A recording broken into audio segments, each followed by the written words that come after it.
The void between dimensions is not empty, it is merely silent. For Nolan Grayson, silence was not an absence of noise, but a prerequisite for clarity.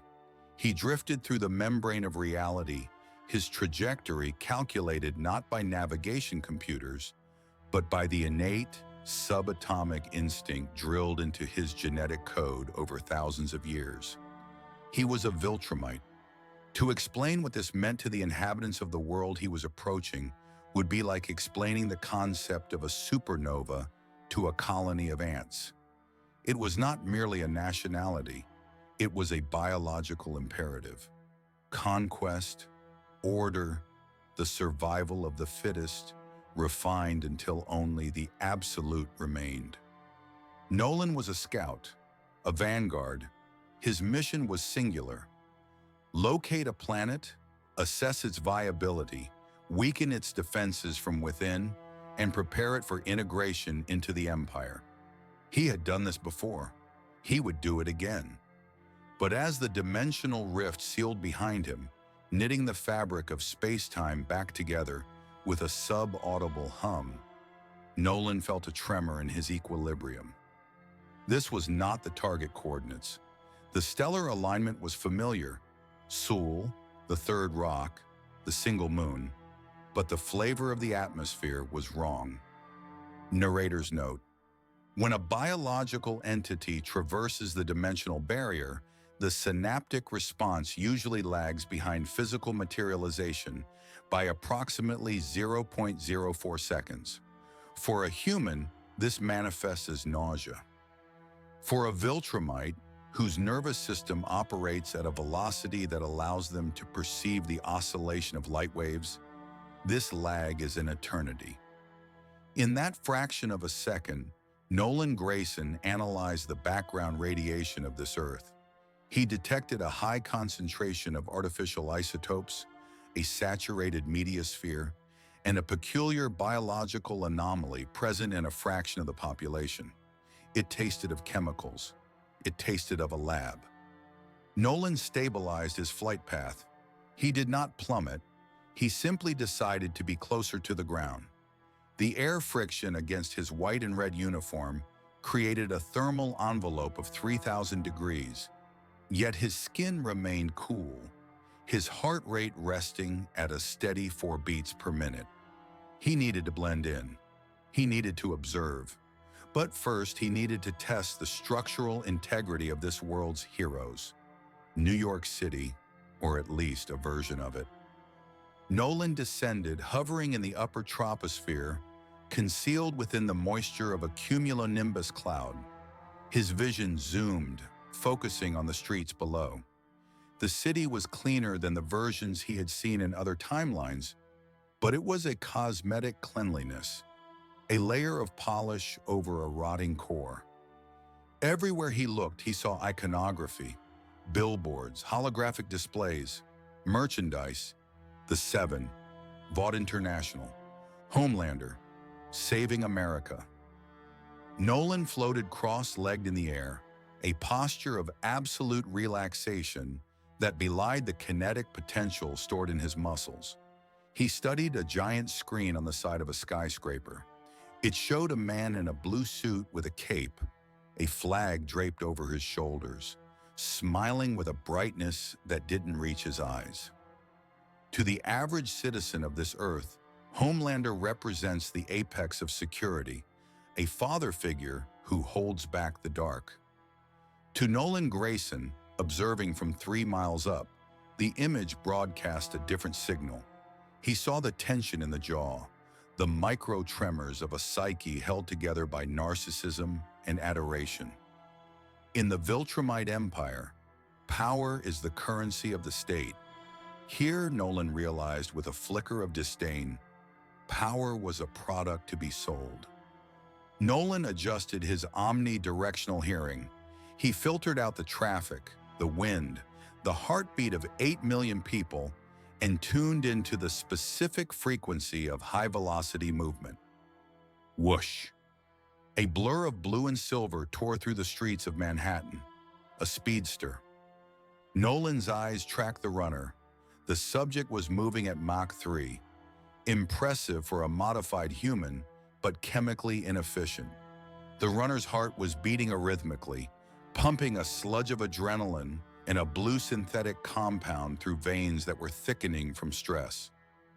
The speedster, known to the locals as A-Train, was chasing a black armored van.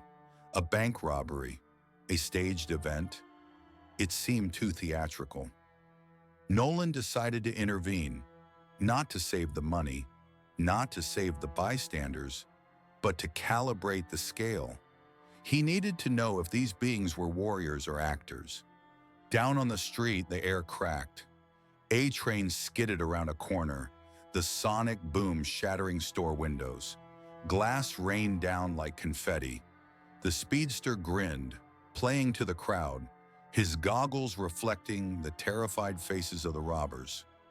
"You guys picked the wrong day!" A-Train shouted, his voice vibrating with the high of Compound V. He lunged forward, intending to dismantle the van's engine block. At this exact moment, A-Train's perception of time slowed to a crawl. He saw the molecules of the air parting around him. He felt the heat of the pavement through his boots. He calculated the vector of his strike. In his mind, he was the fastest thing alive. But there is a fundamental difference between speed and presence. A-Train was moving through space. Nolan Grayson occupied it. A-Train blinked. 1 millisecond, the space in front of the van was empty. The next millisecond, a man in a white and red bodysuit was floating there. He wasn't hovering aggressively. He was simply existing, his arms crossed, his cape fluttering lazily in a breeze that didn't affect the rest of his body. A-Train couldn't stop.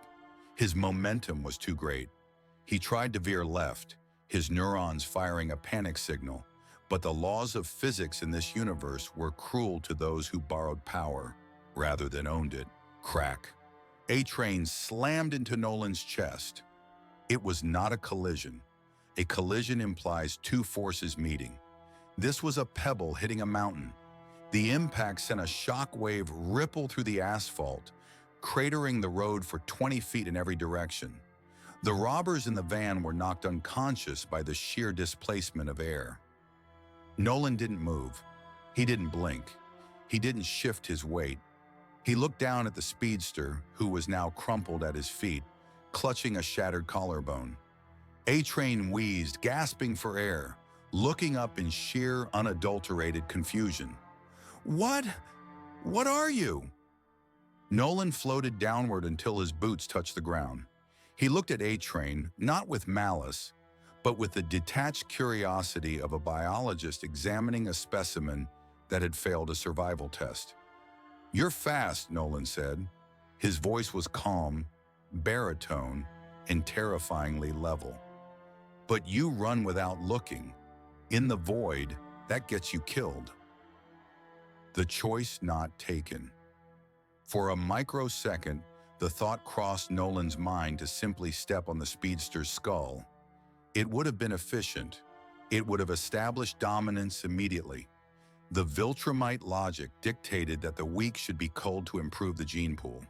However, Nolan resisted the urge. The temptation was strong, the satisfaction of cleaning up a messy genetic error. But the cost was tactical obscurity. He did not know the hierarchy of this world yet. Killing a hero in broad daylight would incite a swarm response before he had identified the queen. He needed the queen. "Who are you?" A-Train groaned, trying to vibrate his molecules to dull the pain, but finding his focus shattered. "I am a traveler," Nolan said. He looked up. The sky was darkening, not from clouds, but from a silhouette descending rapidly. The heavy hitters had arrived. Homelander landed. He didn't just land, he arrived. The thud of his boots on the pavement was designed to sound heavy, authoritative. He stood up, his cape settling perfectly, his eyes glowing with a faint, simmering red heat. Behind him, Queen Maeve landed with a metallic clang, looking weary but ready. The crowd, previously screaming, went silent. They held up phones. They live-streamed. This was the content they craved. Homelander looked at A-Train, broken on the ground, and then at the man floating inches above the asphalt. A man with a mustache. A man who looked like a dad, but stood like a general. "You're not registered," Homelander said. His voice was the practiced, resonant tone he used for talk shows. But underneath, there was a frequency of irritation. This was his city, his robbery to stop. "And you just hurt a member of the Seven." Nolan drifted forward.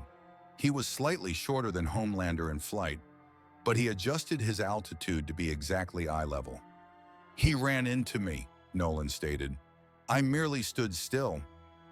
The tension between the two entities was palpable, yet invisible to the human eye. To the onlookers, it was a standoff between two superheroes. But chemically, it was a clash of two entirely different biological systems. Homelander's body was a fusion of human DNA and Compound V, a volatile cocktail of heavy isotopes that granted him godlike power, but left his physiology constantly humming with excess energy. He was a nuclear reactor with a leaky seal. He required adoration to stabilize his serotonin levels. Nolan Grayson was a Viltrumite. His cells were not mutated, they were evolved. Every atom in his body was bonded with a density that defied terrestrial physics. He did not hum with energy, he absorbed it. He was a black hole of calmness. Homelander felt this. For the first time in his life, his X-ray vision could not penetrate the skin of the man in front of him.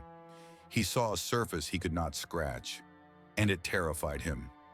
"You have a name, friend?" Homelander asked, stepping closer. He put on his smile, the smile that polled well with the 18 to 34 demographic. He placed a hand on Nolan's shoulder. It was a dominance move, a classic intimidation tactic. Squeeze the shoulder, show the strength, make them submit. Homelander squeezed. He expected the muscle to give. He expected a wince. Instead, it felt like squeezing a solid rod of tungsten wrapped in silk. Nolan looked at the hand on his shoulder. Then he looked at Homelander's eyes. "Omni-Man," Nolan said. "Omni-Man," Homelander repeated, testing the brand. "Sounds all-encompassing. A bit arrogant, don't you think?" "It is descriptive," Nolan replied. "Unlike Homelander, you do not seem to land often. You hover above them." The subtext hit Homelander like a slap. "You are disconnected. You are not one of them." Homelander's eyes flared brighter red. The heat began to radiate, increasing the ambient temperature of the street by 10 degrees. "You're in my city, Omni-Man. We have rules here. You want to help? You sign with Vought. You get vetted. You don't just break my speedster." "I am not here to sign anything," Nolan said. His tone remained clinically detached. He was analyzing the heat vision, directed energy projection, ocular origin, likely high intensity, but telegraphed by the glow. Avoidable. "And I am not here to help." "Then why are you here?" Maeve interjected, stepping forward, her hand on the hilt of her sword. She sensed the violence radiating off Homelander, the precipice they were standing on. Nolan turned his head slightly. "To see if this world is worth saving." The statement was ambiguous. To Maeve, it sounded like a hero's credo, a test of moral worth. To Nolan, it was a literal assessment of resources versus the effort of conquest. Was the livestock worth the feed? Or was the planet better suited as a resource strip mine? Homelander's ego, a fragile construct of glass and praise, fractured. He removed his hand from Nolan's shoulder and shoved him. It was a shove that could topple a tank. Nolan drifted back 2 inches. In the physics of the boys' universe, Newton's third law is often ignored for the sake of spectacle. Superheroes hit things and things fly away. However, Viltrumite flight is not based on propulsion. It is based on smart atoms manipulating the graviton field around the user. When Homelander shoved Nolan, Nolan instinctively locked his position in space-time relative to the planet's core. To move Nolan Grayson against his will would require force equivalent to moving a small tectonic plate. Homelander, for all his lab-grown might, was pushing against the anchor of the world itself. Homelander blinked. The shove had failed. The cameras were watching. The silence stretched, heavy and suffocating. "You're strong," Homelander whispered, the microphone on his suit picking it up for the millions watching at home. He played it off as a compliment, a gracious host acknowledging a guest, but his heart rate had spiked to 140. "But strength isn't everything. You need to know the lay of the land." "I learned quickly," Nolan said. He began to float upward. He had seen enough. The apex predator of this world was an emotional child with a laser gun. Powerful, yes. Dangerous, certainly, but undisciplined. A Viltrumite child would have broken his wrist for that hand on the shoulder. "Wait!" Homelander shouted, launching himself into the air to match Nolan's ascent. "You don't just walk away from me." They were face to face again, 500 feet in the air. The wind whipped between them. "I am not walking," Nolan pointed out. "Join us," Homelander said, his voice dropping the public persona. His eyes were wide, manic. "Or don't. But if you get in my way, I will burn you down to the bone. I can do whatever I want. I'm the Homelander." Nolan looked at him. He saw the desperation, the loneliness, the pathetic need for validation. "You are a big fish," Nolan said, his voice low, almost gentle, "in a very small, artificial pond. Do not mistake the water for the sky." Subtext: Nolan is telling him, "You are a product of a corporation. I am a product of the universe. Your power is granted. Mine is inherited. Do not test the difference." Nolan turned. He accelerated.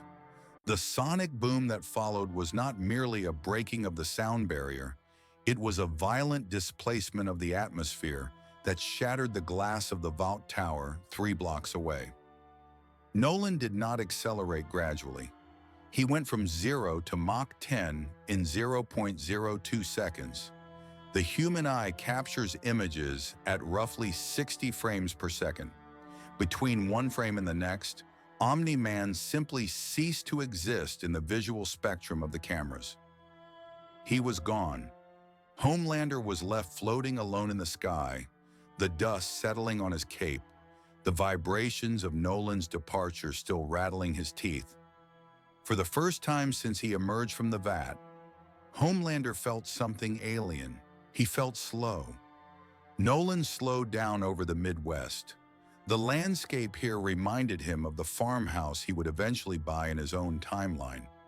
But he pushed the nostalgia away. That life was a cover. This mission was the reality. He landed in a cornfield. The stalks were dry, brittle. He needed a guise. He needed to understand the force behind the heroes, this Vought. He tapped the device on his wrist, syncing it with the local internet. Information flooded his mind. Stock prices, hero rankings, compound buy, Nazi origins, corporate cover-ups. It took Nolan Grayson 4 minutes to read the entire history of the 20th and 21st centuries of this Earth. He processed the socio-political landscape with the efficiency of a supercomputer. He realized that conquering this world would not require a fleet. It would not require a war. This world was already conquered. It was enslaved by its own desire for entertainment and safety. Vought International held the leash. To take the planet, he did not need to kill the armies. He simply needed to take the leash from Vought's hand. Nolan morphed his suit. The smart atoms rearranged, mimicking the texture of civilian clothing. A flannel shirt, jeans, work boots. He began walking toward the nearest road. He would become a travel writer, a man looking for stories, a man named Nolan. He would meet this Debbie equivalent eventually. He would find a pet to ground him, to give him a reason to stay while he prepared the soil for the Viltrumite flag. But first, he needed to meet the man in charge of the leash. He needed to find Stan Edgar. Psychological snapshot. As Nolan walked, he felt a strange sensation in his chest. It was the thrill of the hunt. In his own world, the Guardians of the Globe were warriors. Here, the Seven were celebrities. The dynamic was different. It was political, it was deceptive, and Nolan Grayson was an excellent liar. He reached the highway. A truck rumbled by. He stuck out his thumb. The truck slowed down. "Where to, pal?" the driver asked. "New York," Nolan said, smiling. It was a practiced smile, warm and inviting, hiding the teeth of the wolf. "I have a meeting at a tower." The driver had no idea that the man entering his vehicle could bench press the truck with his pinky finger. He had no idea that this passenger viewed him not as a fellow human, but as a temporary biological utility. Ignorance is bliss. But on this earth, ignorance was about to become an endangered species. The Empire had arrived, and it was wearing a flannel shirt. Inside the sleek, cold office of Stan Edgar, the air conditioning hummed. Edgar stood by the window, looking out at the city. He was a man who feared nothing, because he understood that fear was a reaction to lack of control, and Edgar controlled everything. Or so he thought. The door didn't open. The window didn't break. But suddenly the air pressure in the room dropped. Edgar turned. Standing in the center of the room, clad in his civilian clothes, was Nolan. "Mr. Edgar," Nolan said. Edgar didn't flinch. His heart rate didn't jump. He adjusted his glasses. "I don't recall you having an appointment, and looking at the security feed, you don't seem to exist on any database. Omni-Man, was it?" "I prefer Nolan." "Nolan," Edgar repeated. "And what does an unregistered, high-yield soup want with the CEO of Vought?" "I want a job," Nolan lied. "We have a process," Edgar said, walking back to his desk. "Auditions, market testing, focus groups. You can't just walk into the Seven." "I don't want to be in the Seven," Nolan said. He walked closer. The mahogany desk groaned slightly under the proximity of his density. "I want to teach them." "Teach them?" Edgar raised an eyebrow. "Teach them what?" Nolan smiled. It was cold. It was the smile of a butcher looking at a prize hog. "Discipline," Nolan said, "and how to survive what's coming." Stan Edgar prided himself on his ability to read people. He saw ambition in Homelander. He saw insecurity in the Deep. He saw greed in A-Train. When he looked at Nolan Grayson, he saw something new. He saw inevitability. For the first time in 20 years, Stan Edgar felt a chill that had nothing to do with the air conditioning. "I'm listening," Edgar said. The silence in Stan Edgar's office was heavier than the mahogany desk sitting between them. It was a silence built not on peace, but on the calculus of risk assessment. Stan Edgar, CEO of Vought International, did not experience fear in the conventional sense. His amygdala was deadened by decades of managing monsters that could level cities with a sneeze. He viewed soups not as gods, but as volatile assets. High-yield, high-risk financial instruments wrapped in spandex. But the man standing before him, Nolan as he called himself, was not an asset. He was an outside context problem. Edgar adjusted his spectacles, the light catching the lenses, hiding his eyes. He walked slowly around his desk, putting a barrier of expensive wood between himself and the entity that had just bypassed the most sophisticated security system on the planet without triggering a single sensor. "Teaching," Edgar repeated, letting the word taste like cheap wine on his tongue. "An interesting proposition. You feel the Seven lack discipline. They lack purpose. Nolan corrected. His voice was low, filling the room without raising in volume. He stood perfectly still. Most humans, even trained soldiers, have micro-adjustments in their posture, shifting weight, breathing patterns, eye movements. Nolan was absolute stillness, a statue made of neutron star matter. They are children playing with loaded weapons in a crowded room. Eventually, the gun goes off. "And you are the responsible adult here to take the gun away?" Edgar asked dryly. "I am here to show them how to aim," Nolan said, "or to put them down if they cannot learn. It makes no difference to me." Stan Edgar's heart rate remained at a steady 65 beats per minute. He was a man who could negotiate hostage situations while checking his stock portfolio. Yet the statement, "It makes no difference to me," sent a chill through his autonomic nervous system that he hadn't felt since the early days of the Homelander project.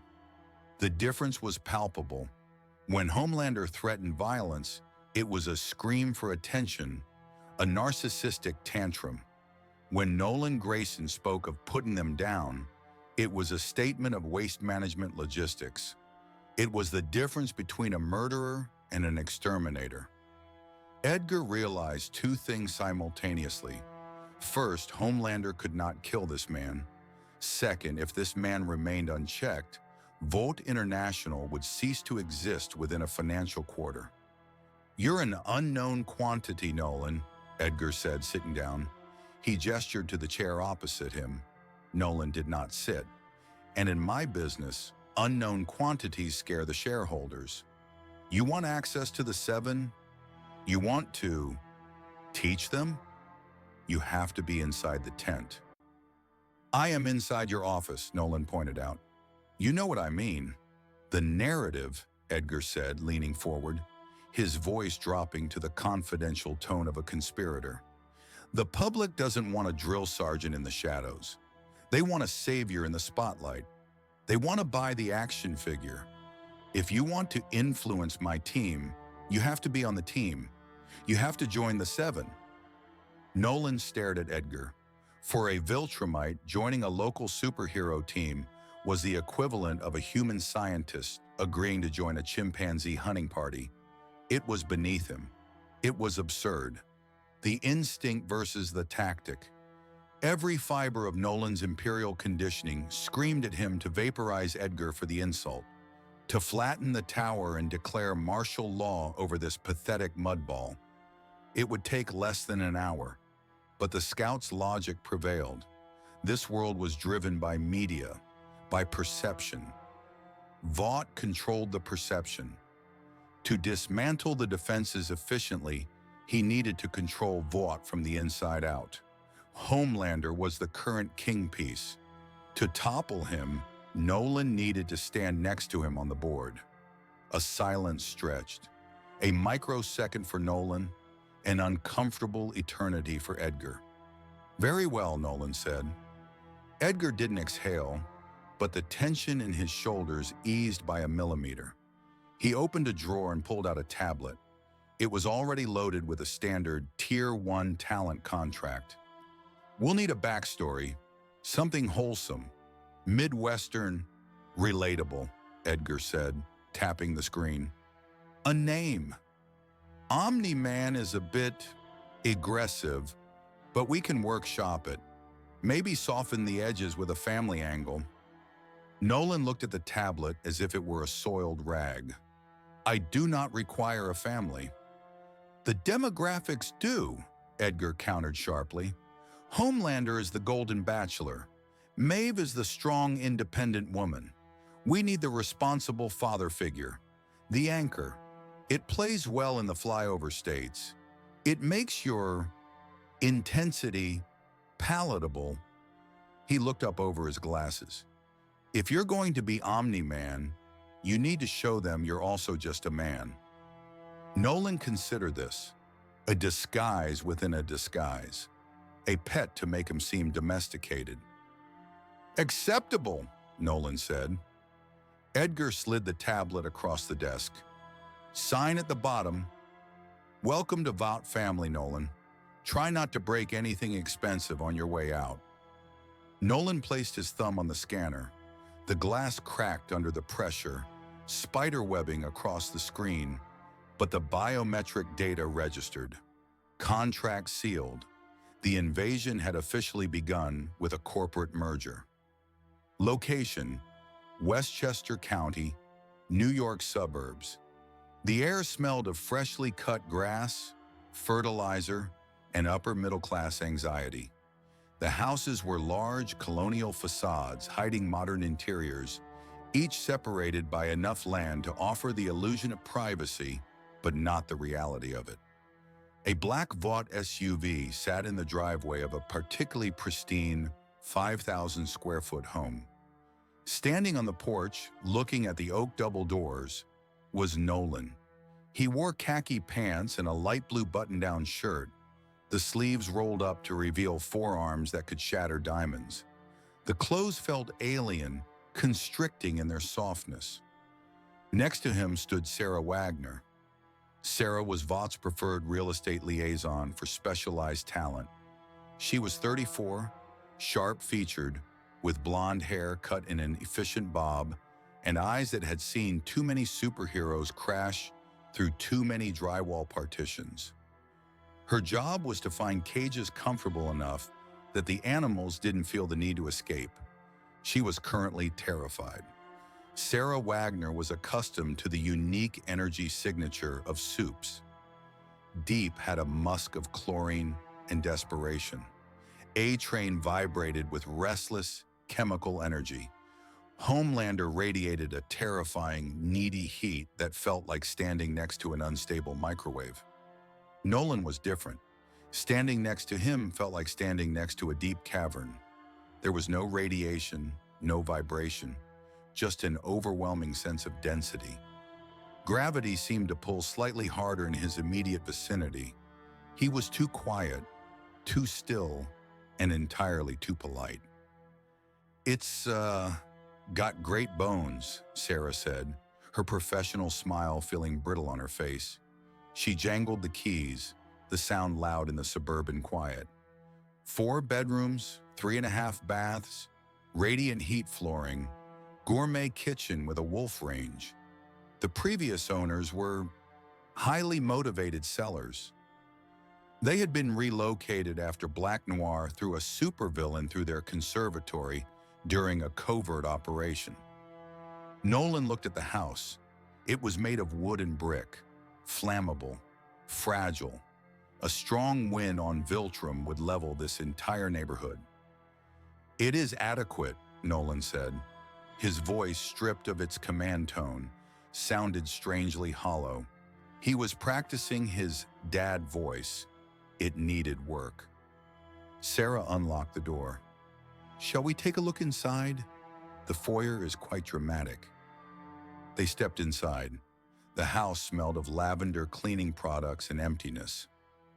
Nolan's footsteps on the hardwood floor were silent, despite his mass.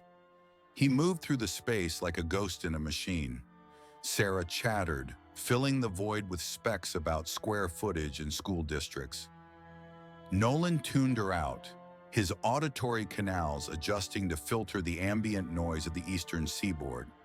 He listened to the house settle.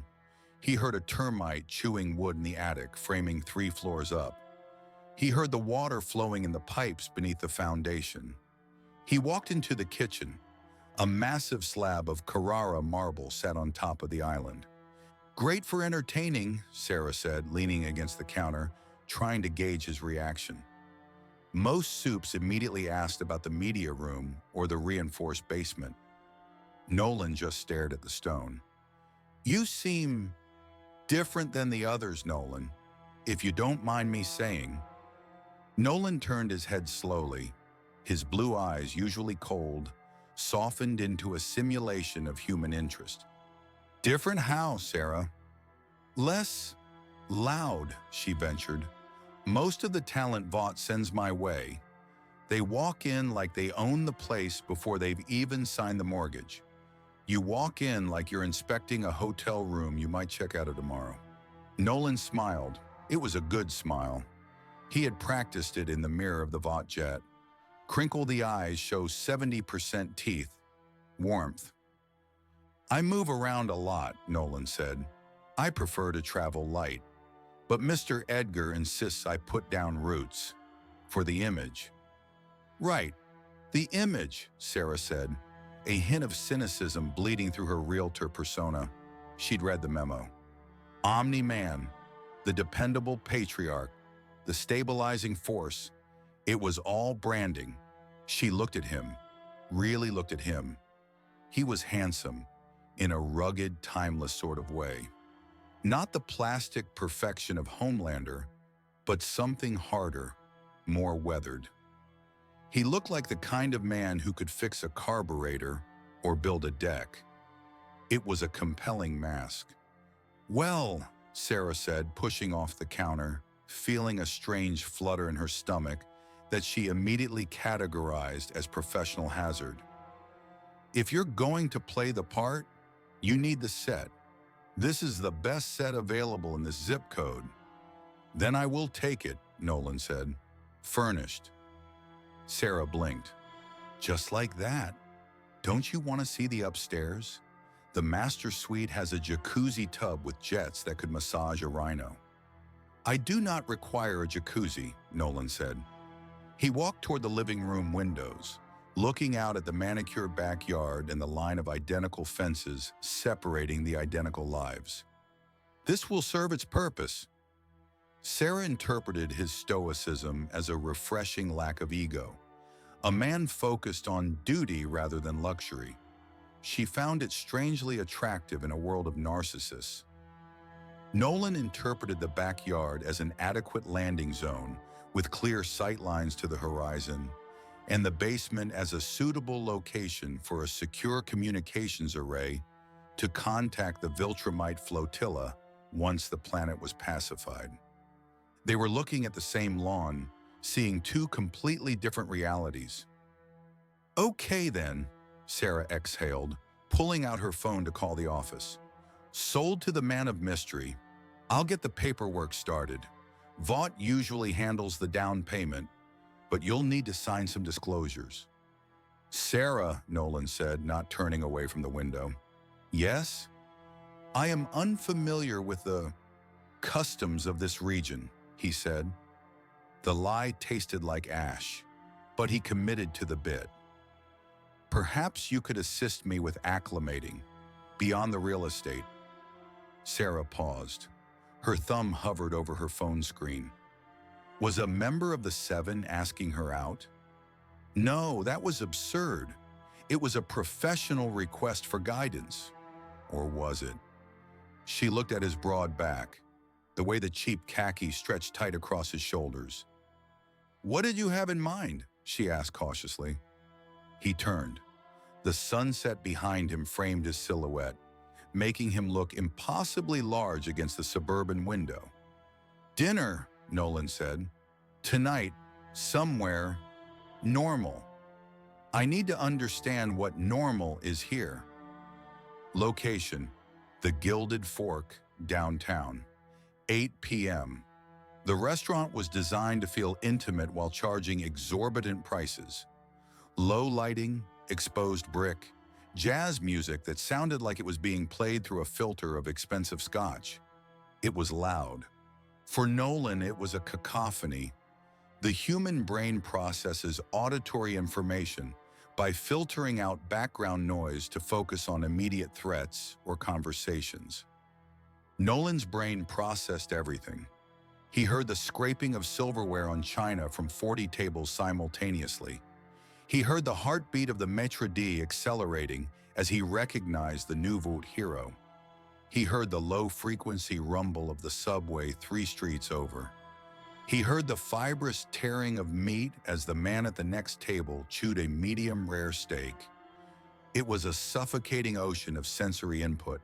To sit still, to smile, to act like a civilized human being required a constant, immense expenditure of willpower. It was like holding back a tsunami with a teacup. He sat across from Sarah in a plush booth. He was wearing a suit Vought had provided, charcoal gray, tailored to hide the impossible density of his musculature. Sarah looked elegant in a black dress, but Nolan was more interested in her physiology. He could hear the slight murmur in her heart valve, a minor imperfection. He could smell the adrenaline spiking in her system. Nerves. She was nervous because of him. Good. Fear was a useful baseline. "This place is nice," Sarah said, taking a sip of wine. "A bit pretentious, but the risotto is incredible." "It is adequate," Nolan said, glancing around the room. He picked up his water glass. The glass was delicate crystal. He had to concentrate to apply only the exact amount of pressure needed to lift it without crushing it into diamond dust. His fingertips turned white with the restraint. Sarah noticed the tension in his hand. "You okay?" she asked. "You look like you're expecting an ambush." Nolan set the glass down. Gentle, gentle. It clicked softly onto the tablecloth. "I am not used to crowds," he lied again. "Where I am from, it is much quieter." "Where is that exactly?" Sarah asked, leaning forward. Vaught's press release just says, "parts unknown," which usually means a lab in Jersey or a cornfield in Iowa. Nolan looked her in the eyes. "Farther than Iowa." The waiter arrived, terrified and thrilled, placing a plate of delicate seafood pasta in front of Nolan. Nolan looked at the food. It was fuel, inefficient but necessary for the charade. "So the 7, Sarah said, trying to steer the conversation to safer ground. "Big debut tomorrow. The press conference is going to be a zoo. Are you ready for the Homelander treatment? The cameras, the questions, the screaming fans?" Nolan picked up his fork. He stabbed a shrimp with the precision of a surgical strike. "Homelander is enthusiastic," Nolan said carefully. "That's one word for it," Sarah laughed a little too loudly, perhaps fueled by the wine. "He's a lot. They all are. You seem so grounded compared to them, like you actually have a center of gravity." "I know what I am," Nolan said. He ate the shrimp. He didn't taste it. He merely analyzed its protein content. They are still figuring it out. The subtext of dinner. Sarah was falling for the oldest trick in the book, the strong, silent type who just needs a good woman to humanize him. She saw a project. She saw safety in his calmness. Nolan was conducting a job interview for a pet. He needed someone presentable, docile, and connected enough to be useful, but naive enough not to ask the wrong questions. Sarah was perfect. She was smart within the system, but blind to anything outside of it. "It must be lonely," Sarah said softly, dropping her professional guard entirely. "Being that strong, having to be careful all the time not to break the world around you." Nolan stopped chewing. For a fraction of a second, the mask slipped. His eyes went cold, the blue icing over into the profound, indifferent void of deep space. Lonely. The concept was alien. Viltrumites were not lonely. They were singular. They were the inevitable outcome of evolution. Loneliness was a defect of social species that required herd safety. He looked at Sarah. He saw the blood pumping in her jugular vein. He saw the fragile structure of her skull. He could end her existence with a flick of his finger, faster than her brain could register the impulse of pain. Break the world, yes. That was exactly what he was going to do. He was going to break this loud, messy, inefficient world and remake it in the silent, perfect image of Viltrum. The difficult choice. The urge to tell her the truth was sudden and intoxicating. To lean across the table and whisper, "I am not lonely. I am the approaching storm, and you are ants living on the beach." The desire to see real terror in her eyes, not this professional nervousness, was almost overwhelming. To drop the exhausting pretense of humanity and just be. But the cost was too high.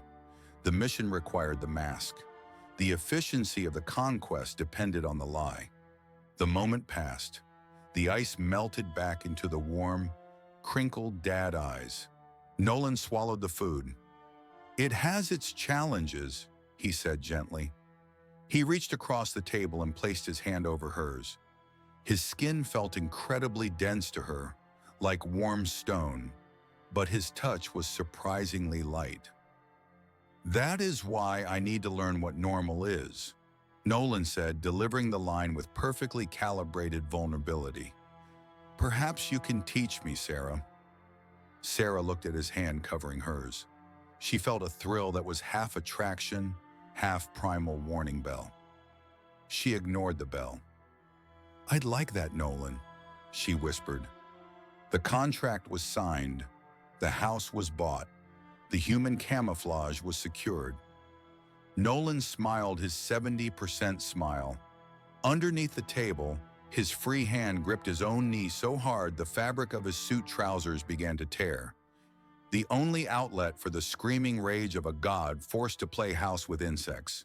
Location: the master bedroom, Westchester, 2:14 a.m. The room smelled of musk, sweat, and the distinct, coppery scent of human hormones.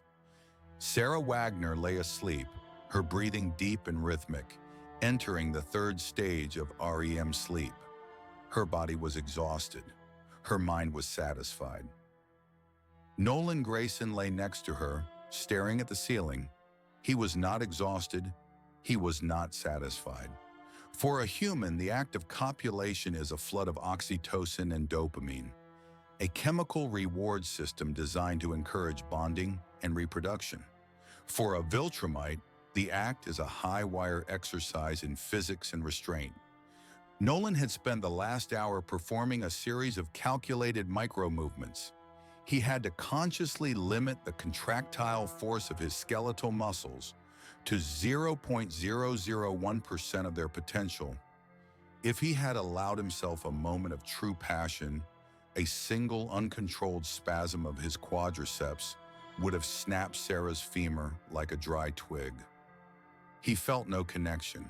He felt only the dull ache of a predator forced to play house with his food. He was a tiger pretending to be a throw pillow. Nolan sat up. The sheet slid off his chest. He didn't make a sound. His feet touched the floor, and he stood naked in the moonlight. He needed water. He needed to wash the scent of human weakness off his skin. But as he reached for his robe, his auditory canals picked up a disturbance.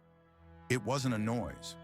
It was a disruption in the air pressure on the ground floor. A door had been opened, not by force, but by skill. A lock pick, then a heartbeat, slow, heavy, rhythmic, 55 beats per minute. This was not a thief. A thief's heart beats at 120 beats per minute due to the adrenaline of the crime. This intruder was calm. This intruder was comfortable. Nolan put on the silk robe Sarah had bought him. He tied the sash. He walked to the door. He didn't walk down the stairs. He floated down the center of the spiral staircase, his feet hovering an inch above the carpet, silent as a shadow. Location: the kitchen. The kitchen was dark, illuminated only by the blue LED of the refrigerator and the moonlight slicing through the French doors. Billy Butcher stood by the island. He was wearing his trench coat. He had a crowbar resting casually on his shoulder, but his posture suggested he was ready to use it as a conductor's baton for a symphony of violence. He was looking at the marble countertop, tracing a finger over the spot where Sarah had leaned earlier. "Nice place," Butcher whispered. His voice was gravel and broken glass. "Bit sterile for my taste. Lacks the homely touch." Nolan landed softly at the entrance of the kitchen. He did not turn on the light. "You are trespassing," Nolan said. His voice was the rumble of a distant earthquake. Butcher turned slowly. He didn't look impressed. He looked annoyed. "And you're Omni-Man," Butcher said, chewing on the name like it was gristle. "Newest member of the Seven. The big bad daddy Vought dug up from, where was it? Parts unknown? Butcher took a step forward, the crowbar tapping against his thigh. I've seen your file, Sunshine. Or rather, I've seen the lack of it. No birth certificate, no social, no high school prom photos. You just popped into existence yesterday. Butcher grinned, a predatory baring of teeth, which usually means you're a lab rat that grew too big for its cage. Billy Butcher prides himself on his ability to read soups. He categorizes them into two groups, the sadists, like Homelander, and the cowards, like the Deep. He relies on their arrogance. He relies on the fact that they view humans as insects, which makes them careless. But as Butcher looked at the man in the silk robe, his instincts, honed by years of black ops and trauma, flared with a warning signal he couldn't identify. Nolan wasn't radiating arrogance. He was radiating indifference. To Butcher, a Supe is a monster. To Nolan, Butcher was a local fauna species exhibiting territorial aggression. I suggest you leave, Nolan said calmly, before you wake Sarah. Sarah, Butcher scoffed. The real estate girl. You waste no time, do you? Establishing the cover, the picket fence, the 2.5 kids. Butcher's eyes narrowed. What's the play, mate? You trying to be the new Homelander? You want the milk? You want the applause? Nolan stood perfectly still. I do not care about applause. Bollocks, Butcher spat. You're all the same. Vought pumps you full of V, gives you a cape, and you think you're gods. Butcher reached into his coat pocket. In a standard confrontation, this is the moment the soup attacks. The movement of the hand triggers the fight-or-flight response. Nolan did not move. His eyes tracked the shifting of the fabric. He utilized his X-ray vision, or rather the Viltrumite ability to perceive the density of matter through barriers. He saw the shape of the object. A detonator? A gun? No, it was a laser pointer, a toy. Butcher pulled it out and clicked it. A red dot appeared on Nolan's chest. Bang, Butcher whispered. It was a test, a provocation. He wanted to see how the new guy flinched. Nolan looked at the red dot, then he looked at Butcher. Are you finished? Nolan asked. Butcher frowned. The reaction was wrong. Homelander would have melted the laser pointer. A-Train would have dodged. The Deep would have apologized. You're a cold fish, aren't you? Butcher muttered. He dropped the crowbar. It clattered loudly on the marble floor. The noise was intentional. He wanted to spike the adrenaline. Right then, Butcher said, his voice dropping an octave. Let's see what you've got under the hood. Butcher reached for a canister on his belt, a flashbang designed to disorient super senses. The following sequence occurs in 0.03 seconds. Butcher's neural impulse travels from his brain to his hand. Nolan's optical nerves register the twitch of Butcher's deltoid muscle. Nolan calculates the trajectory. He applies force to the floorboards, not enough to break the foundation, but enough to propel his mass forward at 400 miles per hour. To the human eye, Nolan teleports. Thud. Butcher blinked. He was no longer standing by the island.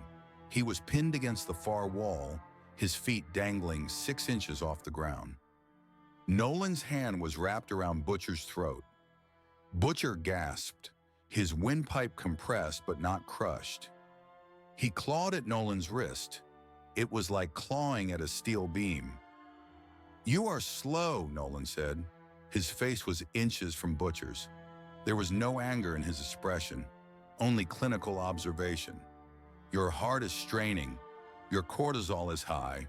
You are afraid. Butcher gagged, staring into Nolan's eyes. He waited for it. He braced himself for the red glow, the searing heat, the hallmark of the top-tier soup. Come on, Butcher thought, his vision spotting. Laser me, you cunt. Let's see the color.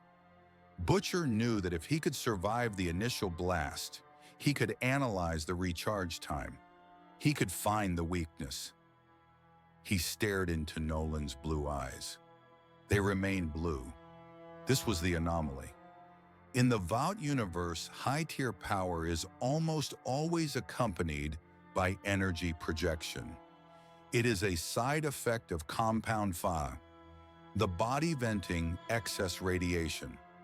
Homelander, Starlight, Stormfront, they all burn. Viltrumites do not burn. They do not project energy. They are kinetic engines. Their power is internal, molecular, and absolute. They do not shoot lasers because they are the bullet. Butcher stared, waiting for the heat vision that would never come. And in that absence, he found something far more terrifying. He wasn't looking at a mutant. He was looking at a soldier. "No, lasers," Butcher wheezed. Nolan tilted his head. "Why would I need to burn you? I can simply squeeze." Nolan tightened his grip by 2%. Butcher's vision went black around the edges. The sound of his own blood rushing in his ears drowned out the refrigerator hum. "You are a pest," Nolan whispered. "A biological redundancy." Nolan considered crushing Butcher's larynx. It would be easy. A simple flexion of the flexor digitorum muscles. The threat would be neutralized. However, killing a civilian in his own home on his first night would complicate the integration. It would bring police. It would bring Edgar. It would bring questions. Moreover, this human had broken in without triggering the perimeter alarms. He had skill. He might be useful as a stress test for the other heroes. Nolan released his grip. Butcher dropped to the floor, gasping, coughing, clutching his throat. He sucked in air, the sweet taste of oxygen burning his lungs. Nolan stepped back, smoothing his silk robe.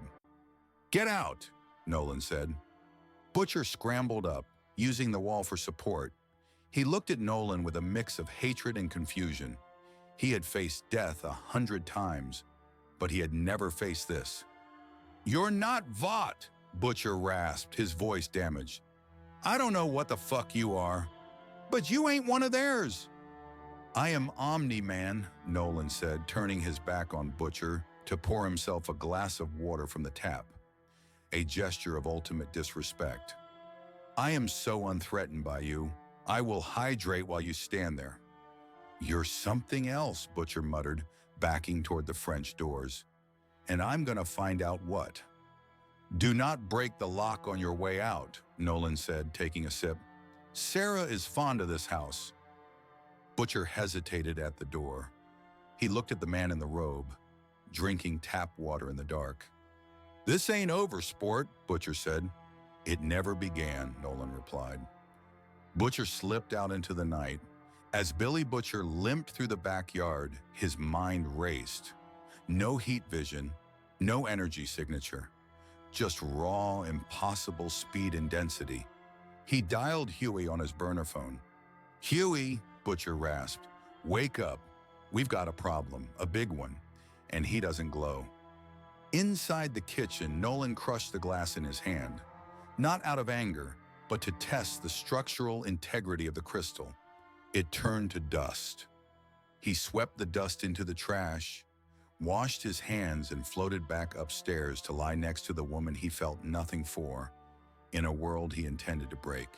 Location: 42 Elm Street, Westchester. Time: 7:04 p.m. The smell of rosemary and roasting beef filled the kitchen. It was a comforting, primal scent, the smell of safety. Sarah Wagner was chopping carrots. Her hands were shaking. She had been dating Nolan for 3 weeks. In that time, she had learned that he was quiet, intense, and incredibly attentive in a way that felt almost studied, like he was memorizing her reactions for a test. Nolan stood by the stove. He was wearing an apron over a navy sweater. To the casual observer, he was the picture of suburban domesticity. Nolan Grayson was not cooking. He was executing a thermal chemistry protocol. He was monitoring the internal temperature of the roast beef not with a thermometer, but by listening to the denaturation of proteins within the meat fibers. He could hear the collagen breaking down. He knew to the millisecond when the beef would reach medium rare. This domestic charade was in many ways more exhausting than the genocide of a species. Warfare requires instinct. Dinner parties require etiquette. "Do you think he'll like it?" Sarah asked, wiping her hands on a towel. "I mean, what does the Homelander even eat? Does he eat?" "He eats," Nolan said, adjusting the gas flame by 0.5 degrees. "He consumes. It is his primary function." There was a knock, not on the door, on the window. Sarah jumped, dropping the towel. They looked toward the dining room. Floating outside the bay window, hovering 2 feet off the grass, was Homelander. He was wearing his full suit, the cape draped dramatically around him. He was smiling, a wide, teeth-baring expression that looked less like a greeting and more like a threat display. He tapped on the glass with one gloved finger. Tap, tap, tap. "Let him in," Nolan said. He didn't look up from the potatoes. Sarah opened the front door. Homelander drifted into the foyer, his boots never quite touching the floor until he was fully inside. He landed with a heavy, deliberate thud. "Sarah!" Homelander beamed, his eyes scanning the room, the walls, the structural supports. "And Nolan, or do we call you Omni-Man at the dinner table? I never know the protocol with the new guys." "Nolan is fine," Nolan said, walking in from the kitchen. He did not offer a hand. He stood with his hands in his pockets, relaxed. Homelander held up a bottle of wine. Chateau Margaux, 1995. A gift. Welcome to the neighborhood and all that. "Thank you," Sarah squeaked, taking the bottle. It was worth more than her car. "Smells delicious," Homelander said, inhaling deeply. "Pot roast, classic, very Americana. I love it." He walked past Sarah, brushing her shoulder with his cape. It was a dominance marker. "I am touching your mate. I am in your space." Nolan watched him. Homelander's psychology is built on a foundation of insecurity reinforced by absolute power. He enters a room to measure the fear level. If the fear is high, he feels safe. If the fear is low, he feels threatened. He scans Sarah. Heart rate, 110. Cortisol levels, spiking. Good, she knows who I am. He scanned Nolan. Heart rate, 4. Respiration, negligible. Bad. He doesn't care. "Nice place," Homelander said, wandering into the living room. He picked up a framed photo of Sarah and Nolan, taken 2 days ago, printed yesterday. "You two move fast, real fast, almost like you were planted here." He turned, his eyes narrowing slightly.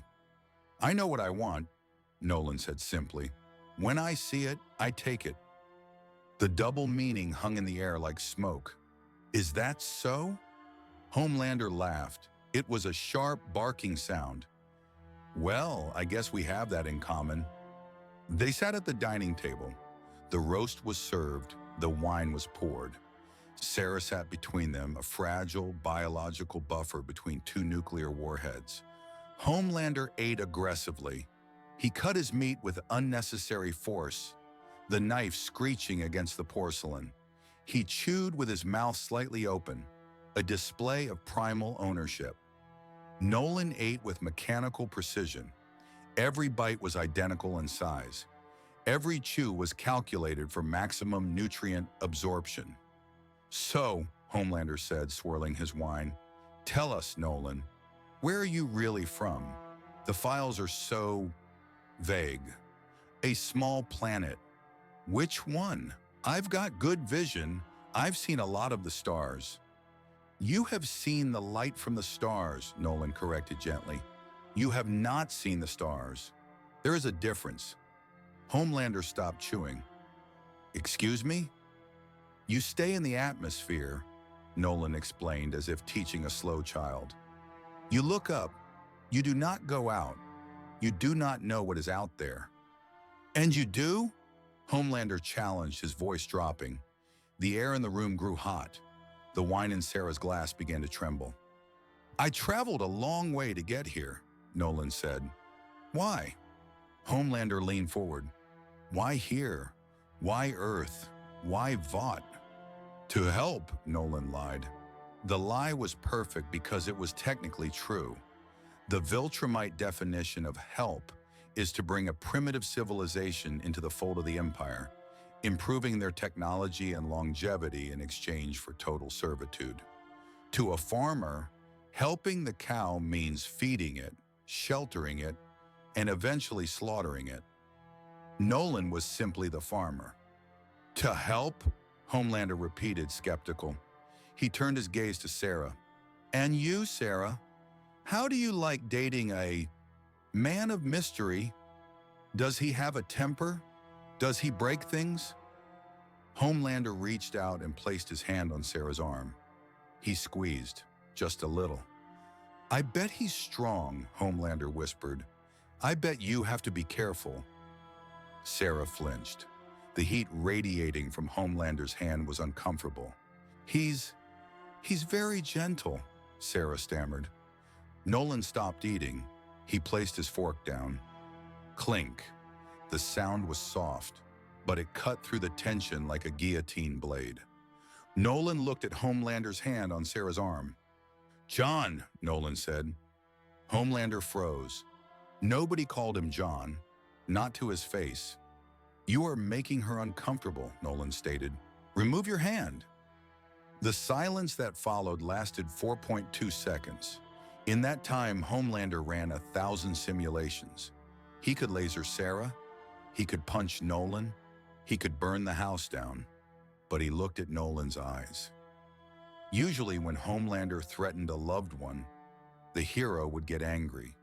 They would shout, they would plead. Nolan wasn't angry. He was bored.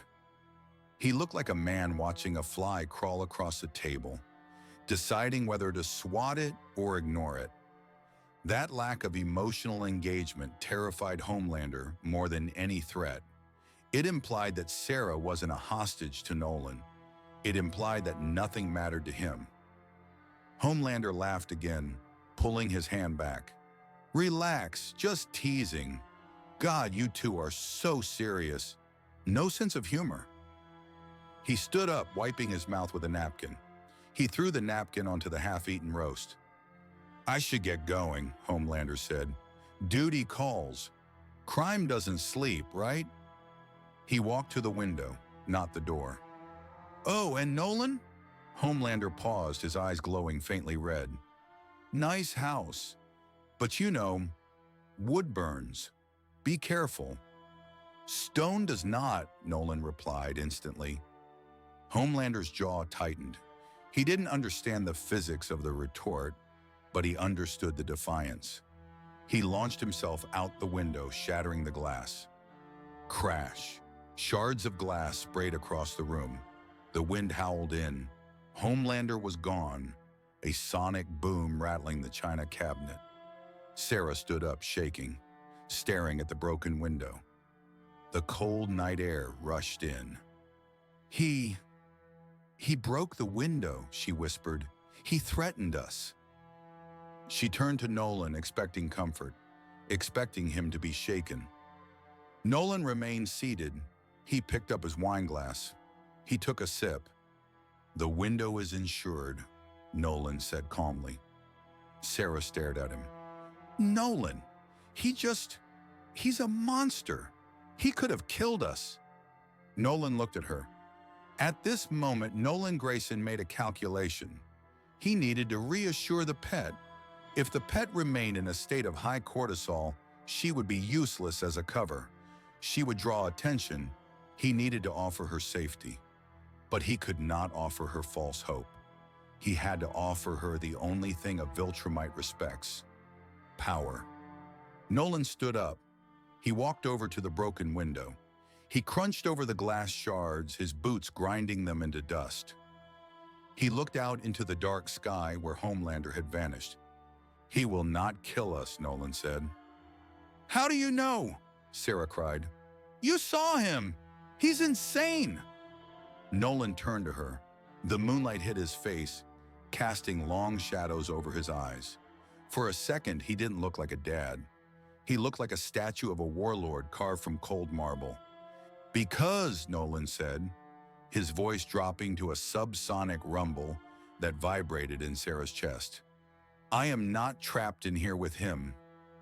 He walked past her toward the broom closet. "He is trapped in here with me." Sarah wanted to ask what he meant. The human part of her brain screamed that this was a red flag, a statement of supreme arrogance that bordered on psychosis. But the frightened animal part of her brain found comfort in it. If there was a monster at the door, you wanted a bigger monster in the living room. She chose not to ask. She chose to believe he was just being brave. "I will get the dustpan," Nolan said, returning to his role. "We should finish the wine. It is a good vintage." Location: Vought Tower, Training Deck 4. Time: the next morning. The training deck was a reinforced hangar designed to withstand tank fire. Currently, it was occupied by Homelander's son, Ryan. Ryan was 10 years old, blonde, and terrified of his own shadow. Homelander was trying to teach him to fly. "Just jump!" Homelander shouted, hovering 10 feet in the air. "It's in your blood, Ryan. Stop being a pussy and jump." Ryan stood on the edge of a platform, tears streaming down his face. "I can't. It's too high." "It's 10 feet, Homelander yelled. "If you fall, you bounce. You're my son." Nolan walked onto the deck. He was wearing his Omni-Man suit. He held a cup of coffee, black, boiling hot. He watched the scene. The inefficiency was staggering. "You are teaching him to fear gravity," Nolan said loud enough to be heard. Homelander spun around. "I didn't ask for your advice, Omni-Man. This is family business." "It is physics," Nolan said. He set the coffee down. He floated up to the platform, landing next to Ryan. Ryan shrank back, looking up at the man with the mustache.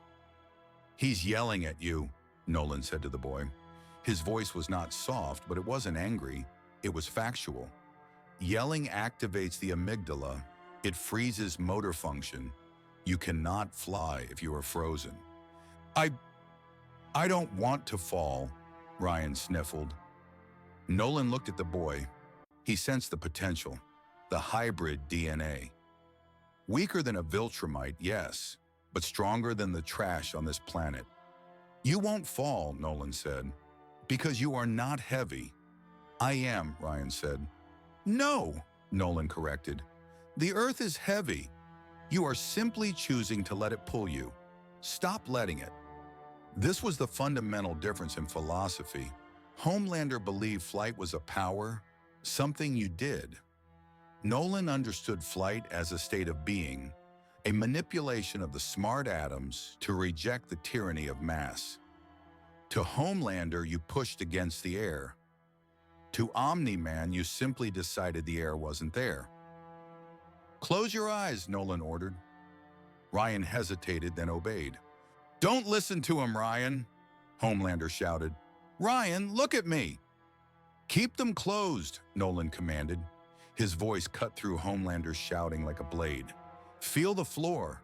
It is pushing up against your feet. Feel that pressure?" "Yes," Ryan whispered. "That pressure is an insult," Nolan said. "It is the ground trying to hold you. Do not accept it." Ryan frowned. The concept was strange. An insult? "Push it away," Nolan said. "Don't jump, just reject the floor." Ryan concentrated. He scrunched his face. Slowly, imperceptibly, his sneakers lifted. An inch. 2 inches. He was floating. Homelander stared, his mouth slightly open. He had been trying to get the boy to fly for months. Nolan had done it in 60 seconds.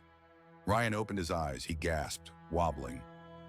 Nolan placed a hand on Ryan's shoulder. Steady, firm. Good, Nolan said. Now look down at your father. Ryan looked down at Homelander. He is on the ground, Nolan said. You are above him. Remember that perspective. Subtext. Nolan was not just teaching the boy to fly. He was planting a seed of superiority, a seed that would eventually grow into a challenge to Homelander's authority. He was stealing the air. Homelander landed on the platform, his face a mask of jealous rage. He shoved past Nolan to grab Ryan. That's enough, Homelander snapped. Good job, Ryan, but don't listen to strangers. He pulled Ryan away. Nolan watched them leave. He picked up his coffee. It was still hot. He took a sip. The boy had potential. Perhaps his planet wasn't entirely without resources. Location 42 Elm Street, the basement. Time 3 a.m. The basement of the Westchester house was unfinished. It smelled of concrete dust, damp earth, and the faint, sweet decay of old cardboard boxes left by the previous owners. Nolan Grayson sat at a workbench he had constructed from scavenged lumber. Illuminated by a single, swinging 60-watt bulb, he looked less like a superhero and more like a tinkerer working on a ham radio. Scattered across the table were components that did not belong together. The magnetron from a microwave, the fiber optic core of a Vought high-speed router, a copper coil stripped from a refrigerator compressor, and a small glowing crystal he had extracted from the guidance system of the rocket he had caught in Syria. To the human eye, this collection of parts was junk, a fire hazard waiting to happen. To Nolan Grayson, it was a subspace relay. The Viltrumite understanding of technology is not based on circuitry, but on resonance. They understand that matter is simply energy vibrating at a specific frequency. If you can alter the frequency, you can alter the function. Nolan was using the copper coil not to conduct electricity, but to focus the gravitational waves of the planet into a tight beam. He was turning the basement of a suburban colonial into a lighthouse. Nolan's hands moved with a blur that defied the 60 Hz refresh rate of the light bulb. He was stripping wires with his fingernails, splicing them with a pinch of his thumb that generated enough frictional heat to solder the metal instantly. He was building a beacon. He needed to check in. It had been 3 weeks. The Empire needed to know the viability of the livestock. He picked up the microwave magnetron. He crushed it slightly, reshaping the metal casing to change its resonant pitch. He slotted it into the center of the device. The device didn't turn on. It woke up. It didn't make a sound audible to humans. It emitted a vibration. The dust on the concrete floor began to dance, arranging itself into geometric patterns, fractals of perfect order. Nolan leaned into the device. He didn't use a microphone. He spoke directly into the vibrating core, his voice modulating to match the frequency of the crystal. Location: 30,000 feet above Westchester. Homelander floated in the stratosphere. The air was thin, freezing, and silent. He came here to escape the noise. The city was too loud. Millions of people snoring, fornicating, crying. It was a cacophony of neediness that grated on his nerves. He was drifting, eyes closed, letting the wind buffer his cape. But he wasn't relaxing. He was focusing. Homelander's auditory cortex is a biological marvel and a psychological curse. He can hear a watch ticking from 3 miles away. He can hear the shift in blood pressure when a person lies. Lately, however, he had been tuning his hearing to a specific frequency. The heartbeat of Nolan Grayson. It annoyed him. It was too slow. 4 beats per minute, Thump, thump. It was the heartbeat of a creature in hibernation, or a creature so efficient it barely needed to pump blood at all. Tonight he was listening to the house on Elm Street. He heard Sarah's rapid eye movements sleep, dreaming about a beach. He heard the refrigerator cycling. And then he heard the hum. Homelander's eyes snapped open. The red glow flared instantly, illuminating the clouds around him. The sound was wrong. It wasn't a radio wave. He could hear those. The chatter of air traffic control, the police bands. This was deeper. It felt like someone was scratching a chalkboard inside his inner ear. It was coming from the basement. Homelander tilted his head. He pushed his hearing. He strained the muscles of his eardrums, focusing the parabolic shape of his ear canals. He filtered out the wind. He filtered out the city. He filtered out Sarah. He heard a voice. It wasn't the dad voice Nolan used at dinner. It wasn't the hero voice he used for the cameras. It was a voice of cold, metallic authority. A voice that sounded like tectonic plates grinding together. Location, the basement. Nolan stared into the glowing blue heart of his makeshift machine. The light reflected in his eyes, making them look like twin stars. He spoke in Viltrumite, a language of hard consonants and guttural stops. But for the sake of the record, he switched to the intergalactic standard, English, the language of the current target, to create a stamped log entry for the conquering fleet's database. Log entry 0 to 1, Nolan said. The sound of his voice traveled through the device, was compressed into a tachyon burst, and shot through the crust of the Earth, out the other side, and into the dark void of space faster than light. But the leakage, the sonic residue, remained in the room. Agent, Omni-Man, Sector 14, Planet Designation, Earth. Nolan paused. He picked up a screwdriver and tapped the coil, adjusting the gain. Assessment of local defenses, negligible, Nolan continued. The biological dominant species is fragile. Social structure is fractured. They rely on a caste of genetically modified aberrations for protection. Nolan scoffed, a sound of pure derision. These heroes are defective. They are products of chemical experimentation, not evolution.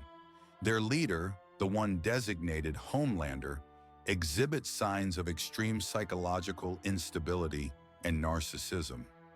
He is a lab rat with a god complex. Nolan leaned closer. He poses no threat to the Empire. I estimate total planetary subjugation within 2 standard weeks once the signal is given. Nolan reached for the power switch. The soil is rich. The resources are plentiful. The livestock is manageable. He paused, thinking of Sarah, thinking of the way she smiled when he fixed the sink. Correction, Nolan said, his voice dropping lower. The livestock is compliant. I will continue to weaken their trust in their false idols, preparing the way for the vanguard. Omni-Man out. Click. He shut off the device. The blue light died. The dust on the floor settled back into chaos. Nolan stood up and stretched. His vertebrae cracked like pistol shots. He felt better, cleaner. The truth always felt better than the lie. He turned to go back upstairs. He stopped. He didn't need super hearing to know he wasn't alone anymore. He could feel the air pressure changing in the room. The temperature was rising. Nolan turned around slowly. Floating at the top of the basement stairs, illuminated by the red glow of his own eyes, was Homelander. Homelander didn't walk down the stairs. He drifted down, his boots hovering inches off the wood. His cape hung limp, heavy with the dampness of the clouds he had just descended from. His face was in shadow, but the eyes were 2 burning coals of hate. Livestock, Homelander whispered. The word hung in the air, vibrating with the heat of the laser vision he was holding back. Nolan didn't flinch. He didn't try to hide the device. He simply leaned back against the workbench, crossing his arms over his chest. "You were listening," Nolan said. "That is rude." "Livestock," Homelander repeated, his voice rising, cracking. "Lab rat? Is that what you think this is? Is that what you think I am?" Homelander landed on the concrete floor. The foundation cracked under his boots. "Who were you talking to?" Homelander demanded. "Vought? The CIA? Who is the Empire?" Nolan looked at him. He saw the trembling hands. He saw the sweat on the upper lip. This was the moment. Nolan had planned to maintain the ruse for another 6 months. He wanted to dismantle Vought politically, turn the public against them, and then execute the Seven on live television. But plans change, and Viltrumites adapt.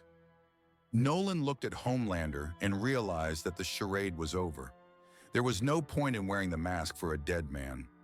"I was talking to my people," Nolan said calmly. "Your people?" Homelander stepped forward. The air around him began to shimmer with heat. "I'm your people, Nolan. We're the Supes.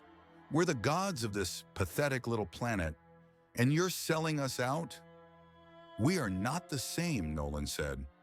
"Don't give me that," Homelander screamed. The sound was deafening in the small space. "I welcomed you. I let you into my home. I let you near my son. And you think I'm a rat?" Homelander's eyes flared. 2 beams of concentrated heat energy erupted.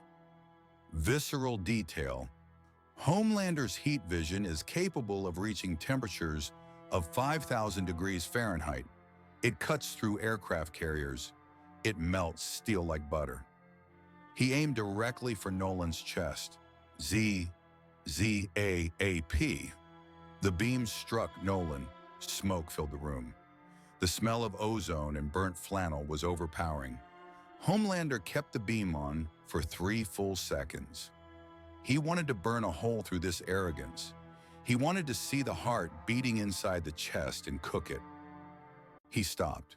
He breathed heavily, waiting for the smoke to clear.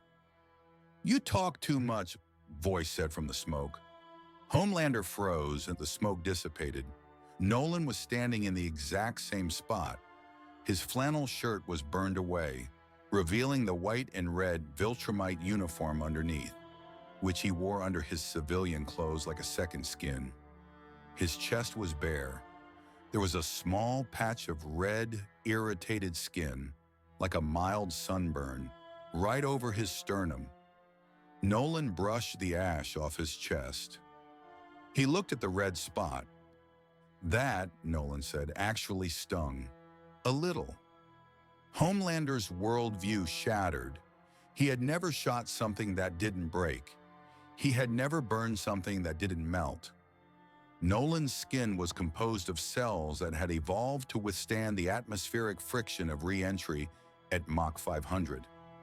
A laser pointer made of anger was not going to penetrate the hide of a planetary conqueror. Homelander took a step back. For the first time in his life, he felt the primal instinct that every human felt around him. Prey drive. But he was the prey. "What are you?" Homelander whispered. Nolan stepped forward. He didn't float. He walked. The psychological weight of his footsteps was heavier than the house above them. "I told you," Nolan said. "I am a traveler, and I have found my destination." "You want to conquer Earth?" Homelander laughed, a high-pitched, hysterical sound. "You and what army? It's just you. I have Vought. I have the Seven. I have the military." Nolan stopped 3 feet from Homelander. "I do not need an army," Nolan said softly. "I have you." "Me?" Homelander blinked. "You are the strongest of them," Nolan analyzed. "And look at you. You are terrified. You are shaking. You are desperate for me to tell you that you are special." Nolan leaned in, his face inches from Homelander's. "You are not special, John. You are a bad batch. a cheap imitation of a Viltrumite. You have the power, but you have the mind of a toddler. Homelander snapped. He threw a punch, a right hook that broke the sound barrier. Nolan caught it. He didn't block it, he caught it. His hand wrapped around Homelander's fist, stopping the momentum instantly. The shock wave blew the windows out of the basement and cracked the foundation of the house. Upstairs, Sarah screamed. Homelander pulled. He couldn't move his hand. It was locked in a vice of alien biology. "Let go!" Homelander shrieked. "You rely on your strength," Nolan lectured, as if they were still in the training room. "Because you have never met anyone stronger, you have never had to try." Nolan squeezed. Crack. The bones in Homelander's hand ground together. It wasn't a break, it was a compression. Homelander screamed, a sound of pure shocked agony. He dropped to his knees, his other hand clutching at Nolan's wrist. Nolan looked down at him. The dad mask was gone completely. The hero mask was gone. There was only the Viltrumite. "This world is mine," Nolan said. "You can die defending it, or you can live serving me. Those are the options." Nolan considered snapping Homelander's neck right there. It would be the end of the strongest resistance. The war would be over before it began. But he paused. He looked at the weeping, broken god at his feet. Killing him creates a martyr. Breaking him creates a slave. A slave with Homelander's public image was a useful tool for the transition of power. Nolan released the hand. Homelander scrambled back, cradling his crushed fingers. He looked at Nolan with wide, wet eyes. The hate was gone, replaced by a bottomless well of fear. "Get out of my house," Nolan said, "and wipe your tears. You have a press conference in the morning." Homelander stood up, stumbling. He looked at the device on the table. He looked at Nolan. He didn't say a word. He didn't make a threat. He flew up the stairs, crashing through the door, fleeing into the night sky like a frightened bird. Nolan stood alone in the basement. He looked at his own chest, rubbing the spot where the laser had hit. "Pathetic," he muttered. He turned off the light and went upstairs to comfort Sarah, who was terrified by the earthquake she thought she just felt. Location: Vought Tower, the 99th floor. Time: 4:15 a.m. Homelander sat on the edge of his bed in his private quarters. The room was dark. He held his right hand. It was purple, swollen, and throbbing with a pain he had never experienced in 30 years of life. He tried to heal it. He focused. But the bones were powder. He walked to the mirror. He looked at his reflection. He had always seen a god. Now looking back at him, he saw exactly what Nolan had said: a lab rat. He began to cry. Not the tears of a victim, but the tears of a man who realizes his entire religion, the religion of himself, was a lie. He looked at the phone. He could call Edgar. He could call the military. But he knew it wouldn't matter. He had felt the grip. He had seen the eyes. The invasion hadn't just started. It was already over. Homelander curled up on the bed, clutching his broken hand, and for the first time in his life, he prayed. Not to himself, but for someone to save him from the man in the flannel shirt. Location: the Verrazzano Narrows Bridge, New York City. Time: 2 p.m. The sky was a perfect cloudless blue, the kind of backdrop Vought marketing prayed for. On the lower deck of the bridge, a villain designated as Behemoth was currently tearing through the structural suspension cables. Behemoth was a Class A biological mutate, 12 feet tall, skin like asphalt, and possessing the strength to bench press a locomotive. He was roaring, throwing cars into the bay, and demanding airtime. The Seven had arrived in full force. The cameras were rolling, helicopters buzzed like angry flies. Millions of viewers were tuned in to Vought News Network. To the viewing public, this was a battle for the soul of the city, a high-stakes drama of good versus evil. To Nolan Grayson, hovering 300 feet above the water, it was a geometry problem. He analyzed the structural integrity of the bridge. The tension on the main cables was at 92% capacity. If Behemoth severed 2 more vertical suspenders, the lower deck would torque, snapping the roadway and dropping approximately 47 civilian vehicles into the Atlantic. The solution was simple. Remove the variable causing the stress, eliminate Behemoth. But Nolan had a secondary objective today. He needed to calibrate the hero mortality index. He needed to know if the human herd would mourn a broken toy or if they would cheer for the one who broke it. Homelander was floating near the top of the tower, his arms crossed. He looked perfect. But if you zoomed in, as Nolan's vision did, you could see the micro tremors in his hands. He was keeping his distance from Nolan. He was terrified. "Go!" Homelander shouted, his voice cracking slightly over the comms. "Deep, get the people out of the water. Maeve, take the left flank. A-Train, distract him. Omni-Man, you hit him hard." Nolan didn't acknowledge the order. He simply tilted forward. A-Train was eager. He had been embarrassed in the streets of Manhattan by this newcomer. He had read the forums. People were calling Omni-Man the real deal, and A-Train a glorified track star. He needed a win. He needed to show that speed beats strength. A-Train tapped the compound V injector in his leg. The blue liquid hit his bloodstream. His world slowed down. The bridge became a stillness of frozen cars and suspended debris. "I'm fast," A-Train thought, the chemicals burning his synapses. "I'm the fastest thing alive." He began to run. A-Train's top speed is Mach 3. At this velocity, the human body, even a reinforced one, becomes a projectile with the kinetic energy of a railgun slug. However, A-Train lacks the sensory processing speed to match his physical velocity. He runs on instinct and track memorization. He assumes the track is clear because it was clear a microsecond ago. This is a fatal assumption when sharing a battlefield with a Viltrumite. Behemoth swung a jagged piece of guardrail. A-Train ducked under it, a blur of blue neon.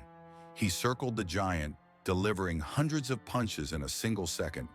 Pop, pop, pop, pop. The punches did little damage to Behemoth's asphalt skin, merely annoying him. "I've got him dizzy!" A-Train yelled over the comms, his voice distorted by the Doppler effect. "Set him up!" Nolan descended. He did not swoop. He dropped like a guillotine blade. He landed in front of Behemoth. The impact shook the bridge, but Nolan absorbed the recoil in his knees, preventing structural collapse.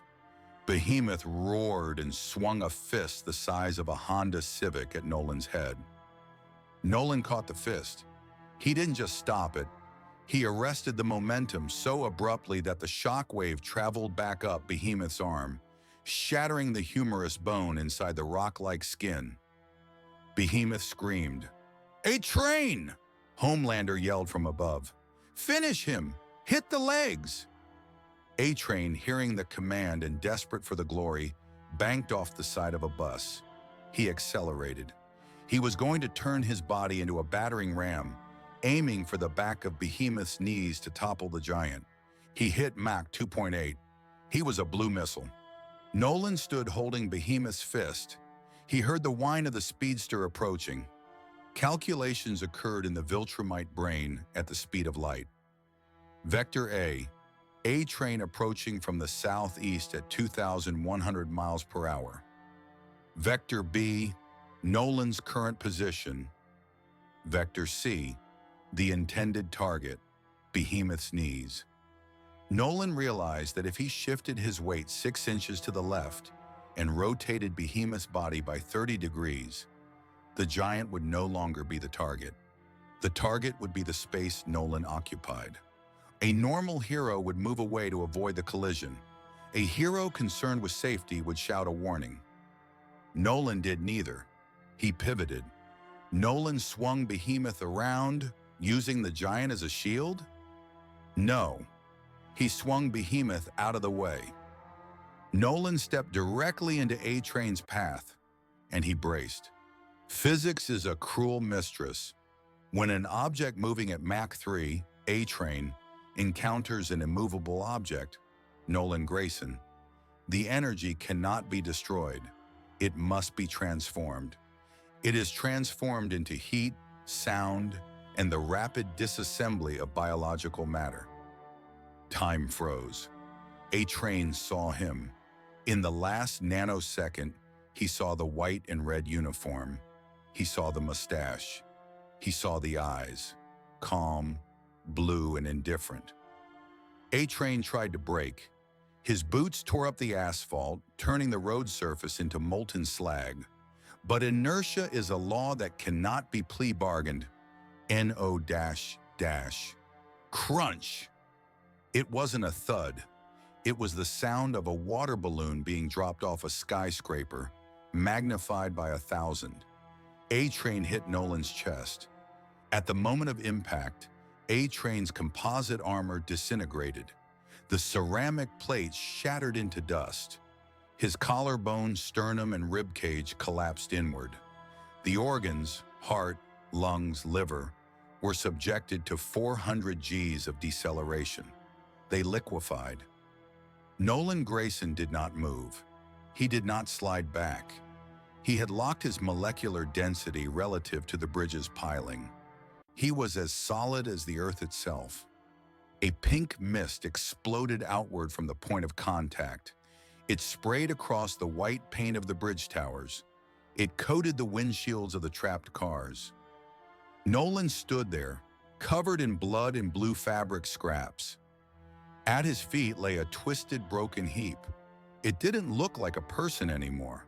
It looked like roadkill. Silence descended on the bridge. Even the wind seemed to stop. Behemoth, clutching his broken arm, stared in horror. He forgot he was a villain. He was just a witness. Homelander, hovering above, felt his stomach drop. He had seen death. He had caused death. But he had never seen a member of the Seven erased by a teammate. Nolan looked down at the mess. Then he looked up at the news helicopter hovering close by. He raised a hand to his earpiece. "Man down," Nolan said. His voice was flat. "Collision on the lower deck. Location, Vought Tower, the boardroom. Time, 2:15 p.m., live feed." Stan Edgar sat at the head of the table. The board of directors was in chaos. "Cut the feed," someone screamed. "Go to black. Go to commercial." "No," Edgar said quietly. "Keep it rolling." "He just killed A-Train," the VP of marketing shrieked. "Our demographic polling, the toys, the movie deal." "Watch," Edgar commanded. On the screen, Nolan was not panicking. He wasn't crying over the body. He wasn't doing CPR on the pulp. He walked over to Behemoth. The giant was backing away, terrified. "I didn't do it. I didn't touch him. He ran into you." Nolan grabbed Behemoth by the throat. He lifted the 12-foot monster into the air with one hand. "You obstructed the roadway," Nolan said, his voice booming for the cameras. "You created the chaos. You are responsible." Nolan tightened his grip. SNAP. Behemoth went limp. Nolan dropped the massive corpse next to the remains of A-Train. He turned to the camera. He was covered in the blood of his teammate and his enemy. He looked like a butcher who had finished a hard day's work. He floated up, hovering just above the wreckage. "Citizens," Nolan addressed the camera. He didn't smile this time. He looked stern, disappointed. "This is the price of hesitation. This is the price of weakness." He pointed to A-Train's remains.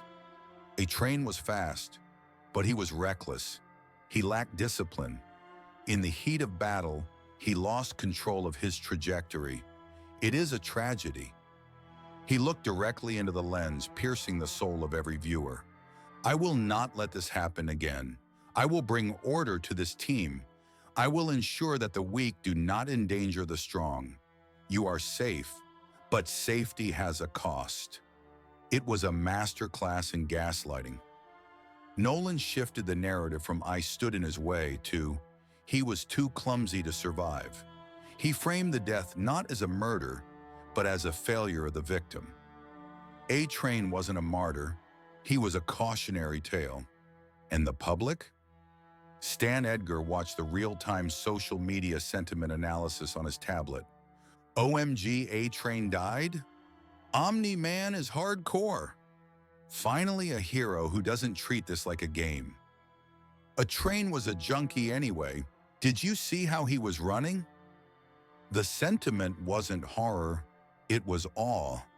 They were scared of him, but they respected him. Edgar smiled a razor-thin smile. Print the memorial merchandise and give Omni-Man a bonus. Location, Vought Tower. Time, 4 p.m. The surviving members of the Seven sat in the locker room.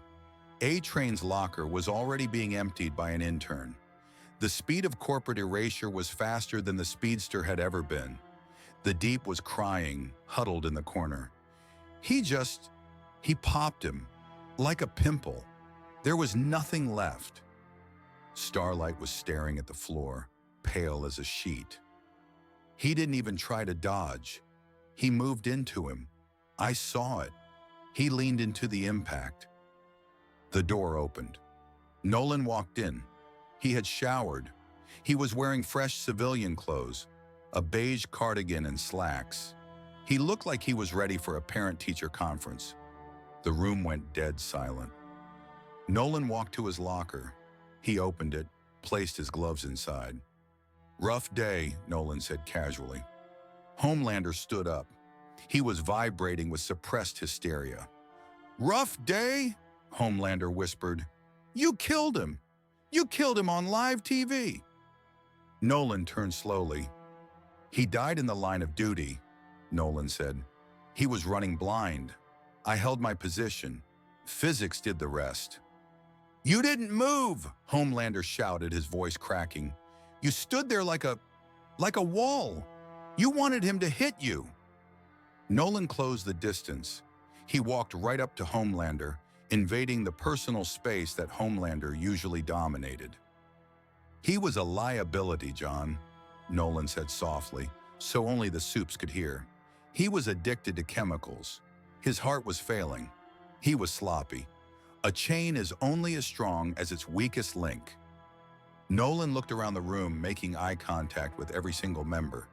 He looked at the Deep, weak link. He looked at Starlight, weak link. He looked at Queen Maeve, damaged link. "I am strengthening the chain," Nolan said. "You should thank me." "Thank you," Maeve spat, standing up. "For murdering our teammate?" "For culling the herd," Nolan replied. "Evolution is messy, but it is necessary." He patted Homelander on the shoulder. Homelander flinched so hard he almost fell over. "Try to be faster next time, John," Nolan said. "I would hate for you to have an accident." Nolan walked out. As the door closed, the remaining members of the Seven realized their reality had fundamentally shifted. Before, they feared Homelander because he was a bully who might burn them if he got mad. Now they feared Omni-Man because he was a force of nature that would discard them the moment they became inefficient. Homelander looked at the empty locker. He looked at his own hands. He realized that for the first time in history, the Seven were not the apex predators. They were the appetizers. Location, 42 Elm Street. Time, 6:30 p.m. Sarah was waiting at the door when Nolan arrived. She had seen the news. Everyone had. She looked at him. He looked calm. He was carrying a carton of milk. "Nolan," she whispered. "The news. A-Train." "It was a tragedy," Nolan said, walking past her into the kitchen. He put the milk in the fridge. "He lost control. The bridge was unstable. I tried to hold the line. He washed his hands in the sink. He scrubbed them thoroughly, even though they were already clean. Sarah watched him. She wanted to believe him. She needed to believe him. The alternative, that she was sleeping with a man who could stand still and let a friend shatter against him like glass, was too terrifying to process. Are you okay?" Sarah asked, her voice trembling. Nolan turned off the tap. He dried his hands. He looked at her.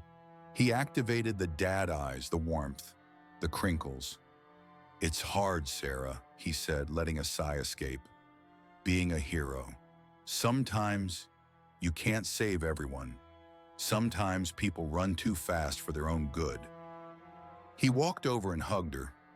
Sarah stiffened for a moment, then melted into the hug. She buried her face in his chest, the same chest that had pulverized A-Train 4 hours ago. "I'm glad you're safe," she whispered. "I am always safe," Nolan said into her hair. His eyes were open, staring at the wall, cold and calculating. Nolan felt the vibration of her voice against his sternum. He felt nothing. His mind was already on the next phase.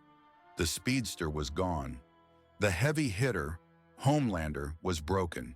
The public was awed. Phase 1 was complete. Now he needed to deal with the anomaly, the one human who didn't seem to buy the act.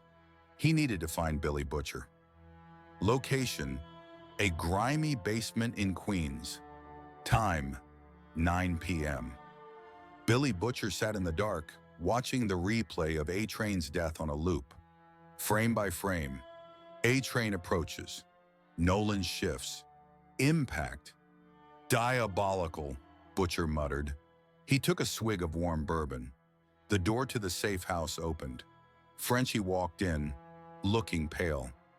"Butcher," Frenchie said, "I analyzed the footage. The telemetry from Vought's own satellites. I hacked the feed. And Omni-Man. He did not brace for impact," Frenchie said, his voice hushed. "He leaned into it, by 3 centimeters. He adjusted the angle to maximize the kinetic dispersal. He turned A-Train into, how you say, soup." Butcher grinned. It wasn't a happy grin. It was the grin of a man who just found the landmine he was looking for. "He ain't a hero, Frenchie," Butcher said, "and he ain't just a psycho like Homelander." Butcher stood up, smashing the bottle on the table. "He's a soldier, a professional.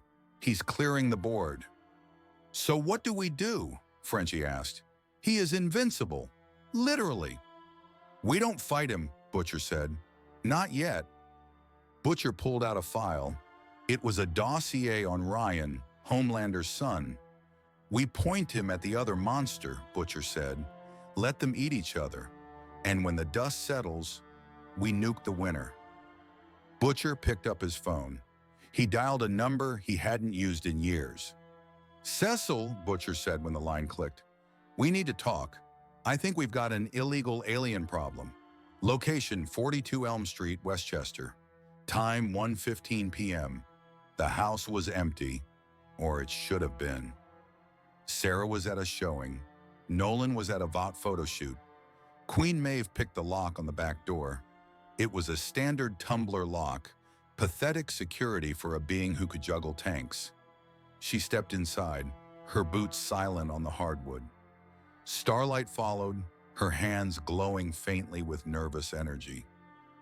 "This feels wrong," Starlight whispered, "breaking into a teammate's house." "He's not a teammate, Annie," Maeve muttered, scanning the kitchen.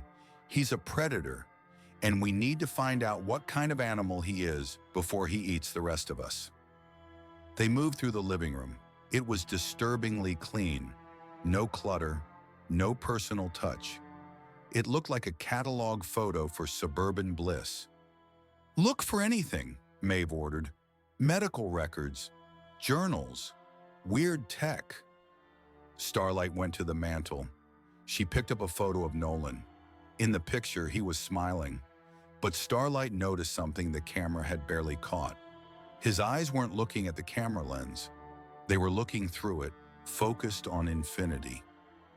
"It's too normal," Starlight said. "There's no dirt. Homelander has weird shrines to himself. Deep has his toys. This guy, he has nothing." "Everyone has something," Maeve said. She headed for the basement door. It was locked. Not just locked, sealed. She gripped the handle. She applied pressure. The metal groaned. "Hey!" The voice came from the hallway. Maeve and Starlight spun around. Sarah Wagner stood there. She had come home early for lunch. She wasn't screaming. She wasn't running. She was standing her ground, holding her purse like a shield, her face twisted in defensive anger. "Get out of my house," Sarah snapped. Maeve stepped forward, raising her hands. "Sarah, listen. We're not here to hurt you. We're trying to help you." "Help me?" Sarah laughed. It was a brittle, sharp sound. "By breaking and entering? Is this official Vought business? Or are you just jealous because Nolan is actually doing the job you pretend to do?" "Sarah, he's dangerous," Starlight pleaded. "You saw what he did to A-Train. You saw the bridge. He's not right."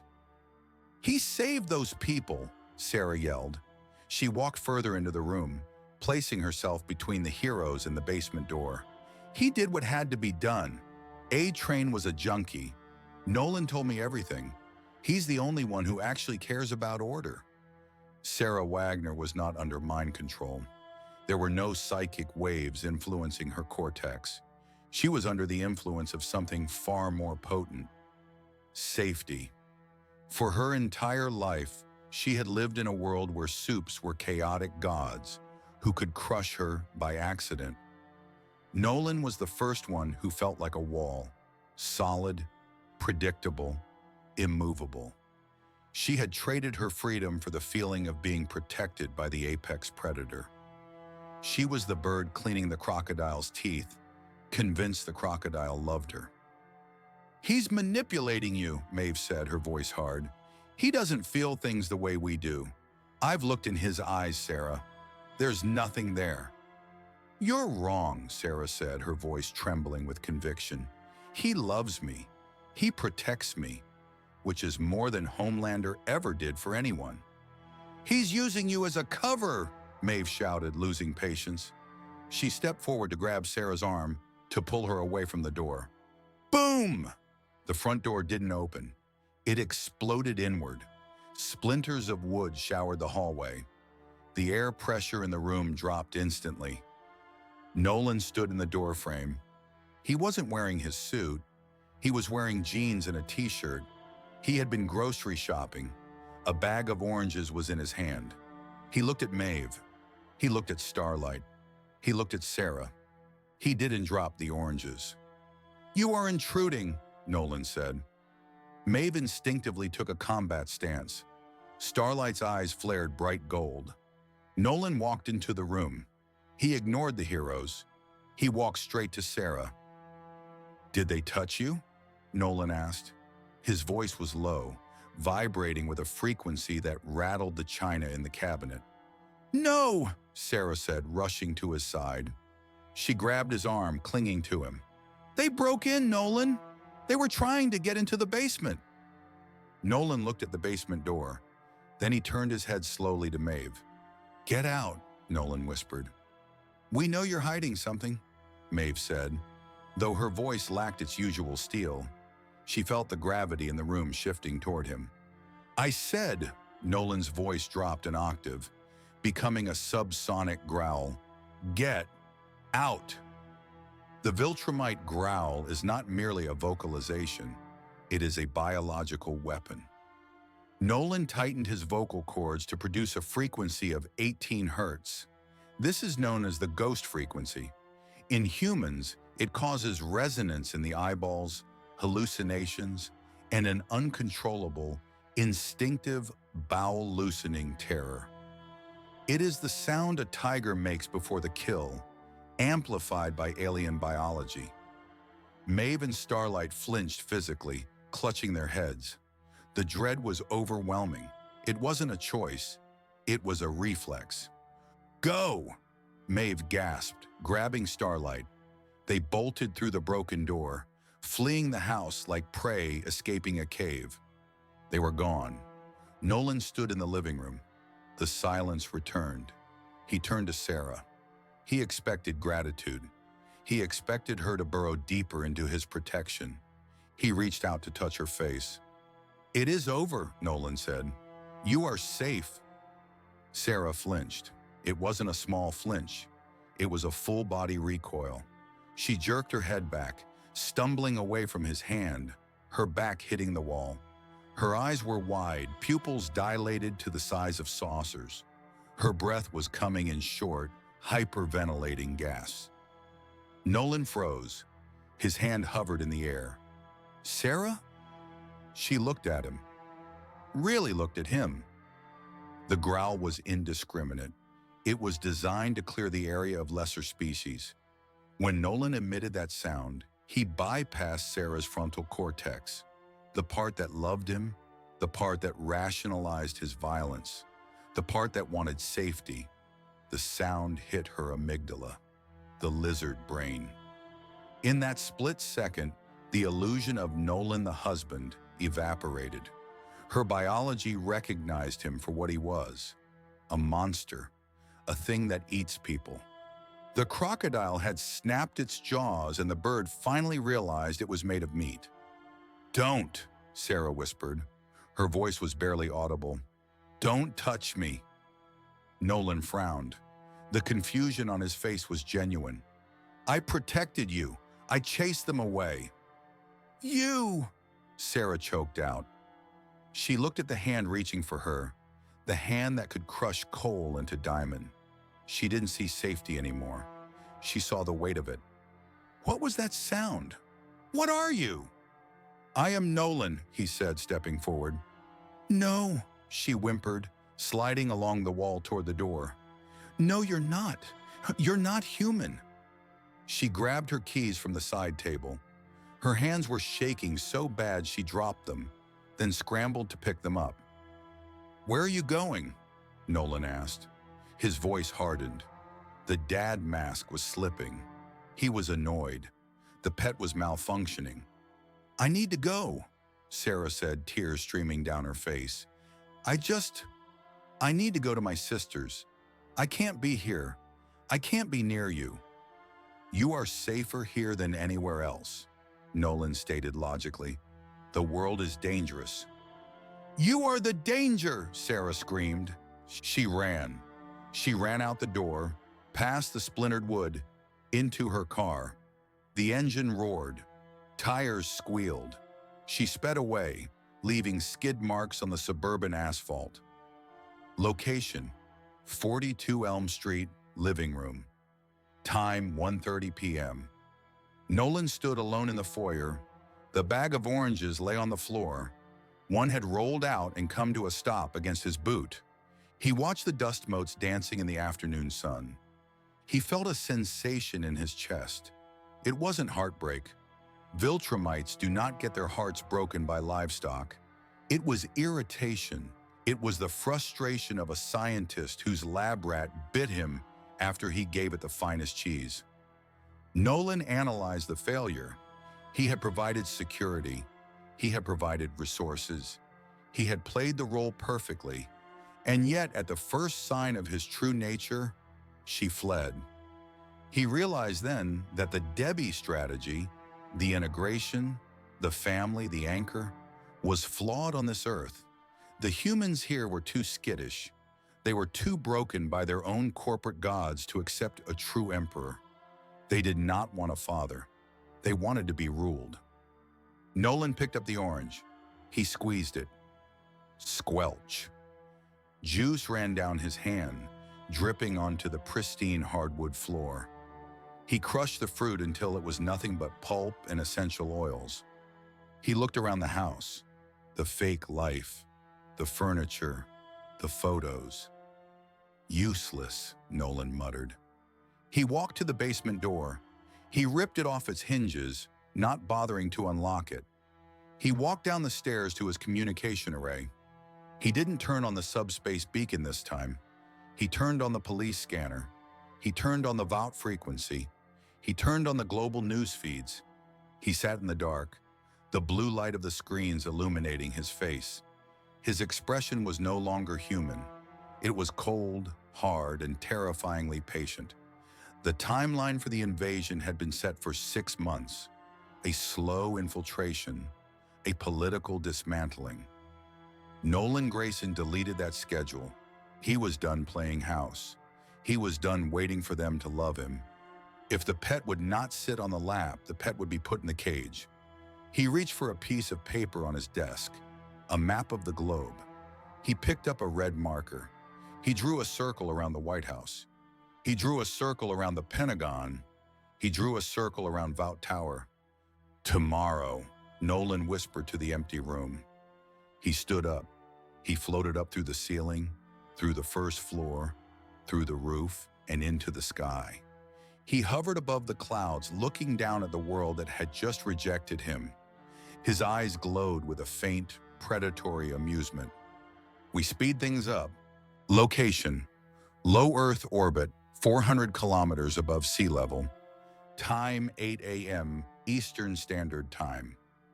Nolan Grayson floated in the thermosphere. The sun was rising over the Atlantic, painting the curvature of the Earth in a thin, fragile line of blue ozone. To a human, this view triggers the overview effect, a cognitive shift that creates a sense of awe and connection to the planet. To a Viltrumite, this view is a topographical map of a resource extraction site. Nolan was done with the masquerade. The suburban dad algorithm had failed due to the unpredictable emotional variables of the subject, Sarah.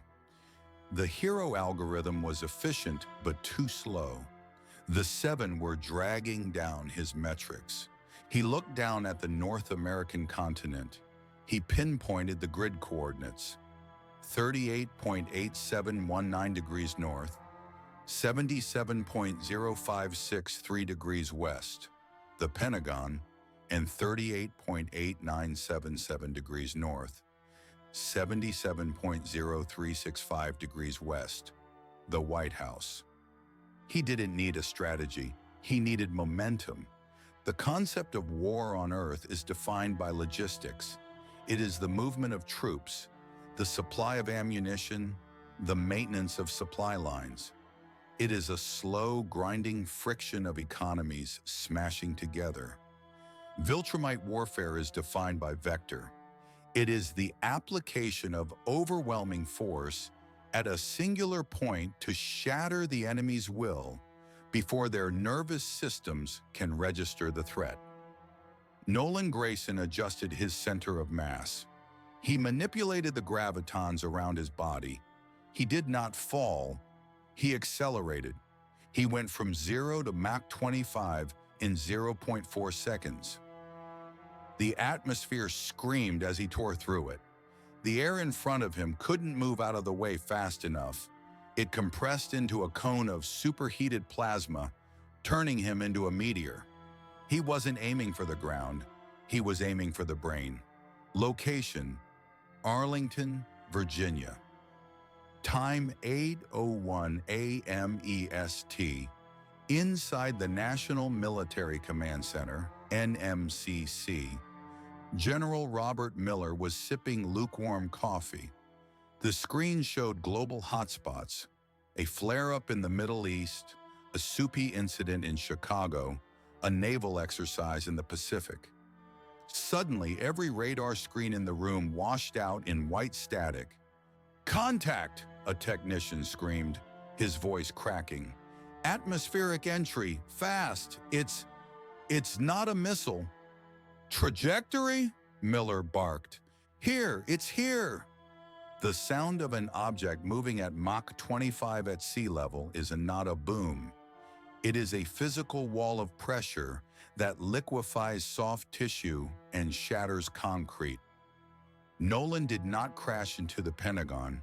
He decelerated at the last microsecond, converting his kinetic energy into a controlled shockwave. He punched a hole through the roof of the E-ring, through the reinforced concrete floors, through the containment shielding, and landed in the center of the war room conference table. Boom! The impact blew the heavy oak table into splinters. The shock wave threw General Miller and his staff against the walls. Monitors shattered. The lights died, replaced by the flickering red of emergency strobes and the settling dust of pulverized concrete. Silence followed, the ringing in ears, the groans of the injured. In the center of the debris cloud, a figure stood. Nolan Grayson. He wore his white and red uniform.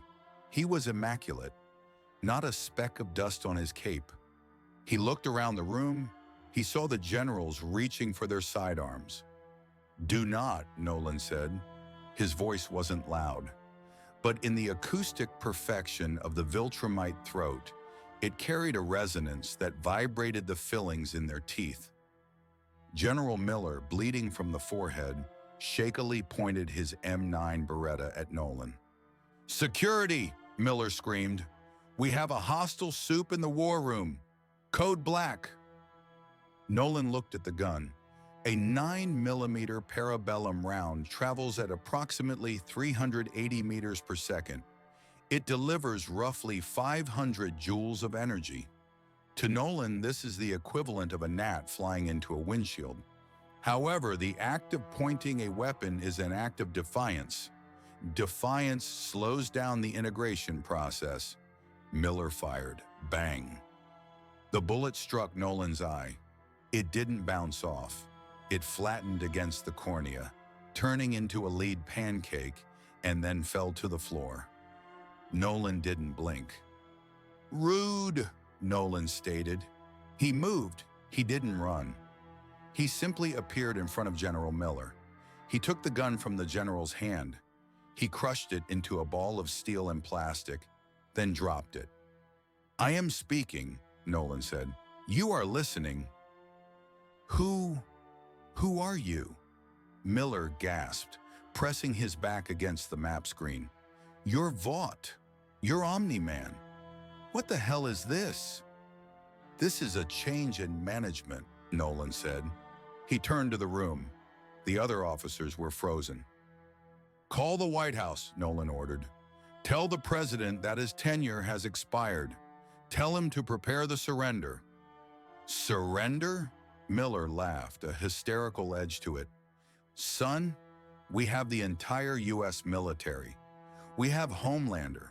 You think you can just walk in here and—" Nolan grabbed Miller by the collar of his uniform. He lifted him 1 foot off the ground.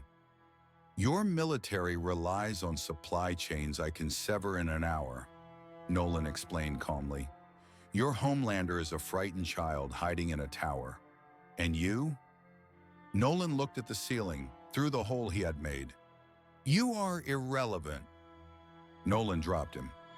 "You have 10 minutes to draft the order," Nolan said. "If you do not, I will remove the Pentagon from the map. Not the people, the building. I will push it into the Potomac." He floated up through the hole in the ceiling. Narrator. The threat was specific. Push it into the Potomac. A human villain would threaten to blow it up. Nolan threatened to physically relocate the structure. It implied a level of strength that rendered architecture meaningless. General Miller looked at the phone. His hand shook. He picked it up. Location, Washington, D.C. Time 8:05 a.m. EST. The Secret Service moved fast. Code Fallen Angel. President Robert Schaefer was shoved into the elevator. "Mr. President, we have a breach at the Pentagon. Hostile entity inbound.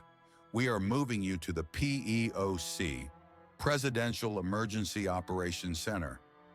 "Is it the Russians?" Schaefer asked, clutching his briefcase. "It's a soup, sir. Unidentified capabilities. But he just took out the Joint Chiefs in under 60 seconds. The elevator descended deep underground. The PEOC was a bunker designed to withstand a direct nuclear strike. The door was a 20-ton slab of blast-proof steel. They hustled the president inside. The door hissed shut. The locking bolts, cylinders of titanium as thick as a man's leg, thudded into place. "Safe!" The Secret Service lead, Agent Henderson, exhaled. "We're locked down. Nothing gets in here without a tank division." Thump. A sound from the other side of the door. It wasn't a knock. It was a test. Thump. Heavier this time. The steel door vibrated. Dust fell from the ceiling. "What is that?" the president whispered. "Sensors are picking up a humanoid heat signature," a technician said, staring at his tablet in horror. "Just one, standing right outside the blast door. CREAAAAAK. The yield strength of the steel used in the PEOC door is 60,000 pounds per square inch. It is designed to resist the overpressure of a thermonuclear detonation. It is not designed to resist the shearing force of a Viltrumite grip." Nolan jammed his fingers into the seam of the door. The steel groaned, deforming like wet clay. He wasn't using leverage. He was using the smart atoms in his muscles to generate an opposing force greater than the structural binding energy of the metal. To the people inside, it sounded like the earth itself was screaming. The door began to bend outward. The titanium bolts popped. Bang, bang, bang, flying across the room like cannonballs. One embedded itself in the concrete wall inches from the president's head. The door peeled back. Light from the hallway spilled into the bunker. Nolan stepped over the twisted metal. He brushed a flake of paint off his shoulder. Agent Henderson and 6 other agents opened fire. P-90 submachine guns, armor-piercing rounds. Bert! The bullets sparked off Nolan's chest. He walked through the hail of lead as if it were a gentle rain. He stopped in front of the agents. He didn't kill them. He simply slapped the guns out of their hands. Slap, slap, slap. The weapons were bent into L shapes. The agents clutched their broken fingers. Shriss. Nolan looked at President Schaefer. The president was cowering behind the conference table.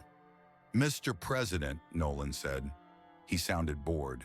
"We need to talk about the transition of power." You're that new one," Schaefer stammered. "Omni-Man, you work for Vought. I'll call Edgar. I'll have your contract revoked." Nolan sighed. He pulled out a chair and sat down. The chair creaked under his density. "Vought is a corporation," Nolan lectured.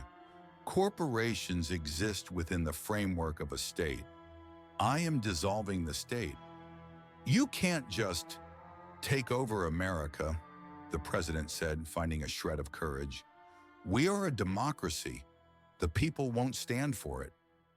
"The people want water, electricity, and safety," Nolan replied. "I will provide them, more efficiently than you ever did." Nolan pointed to the camera in the corner of the room, the secure line that broadcast to the nation in emergencies. "Turn it on," Nolan said. "No," Schaefer said. Nolan leaned forward. The air in the room grew heavy. "I can govern this planet with you as a mouthpiece," Nolan said softly. "Or I can govern it over your memorial service. The Empire prefers the former. It is less messy, but I am indifferent." President Schaefer looked into Nolan's eyes. He had negotiated with dictators. He had stared down political rivals.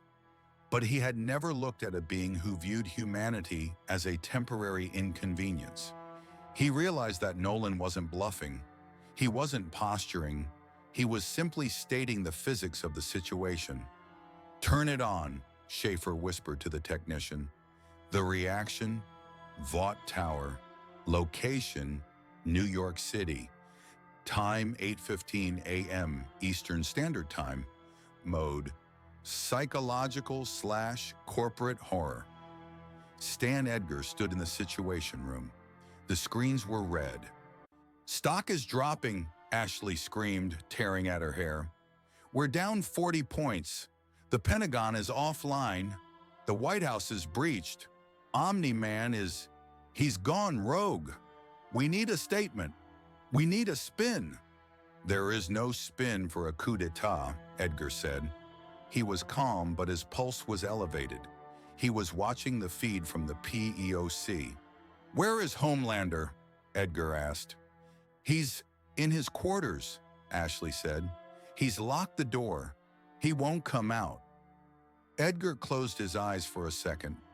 Of course, the bully had been punched in the nose, and now he was hiding under the bed. "Send the 7, Edgar ordered. "Sir, send Maeve, Starlight, Noir, the Deep." "Everyone," Edgar said. "Intercept Omni-Man at the White House. If he takes the podium, the narrative is lost. If the world sees the president submit, Vought is finished."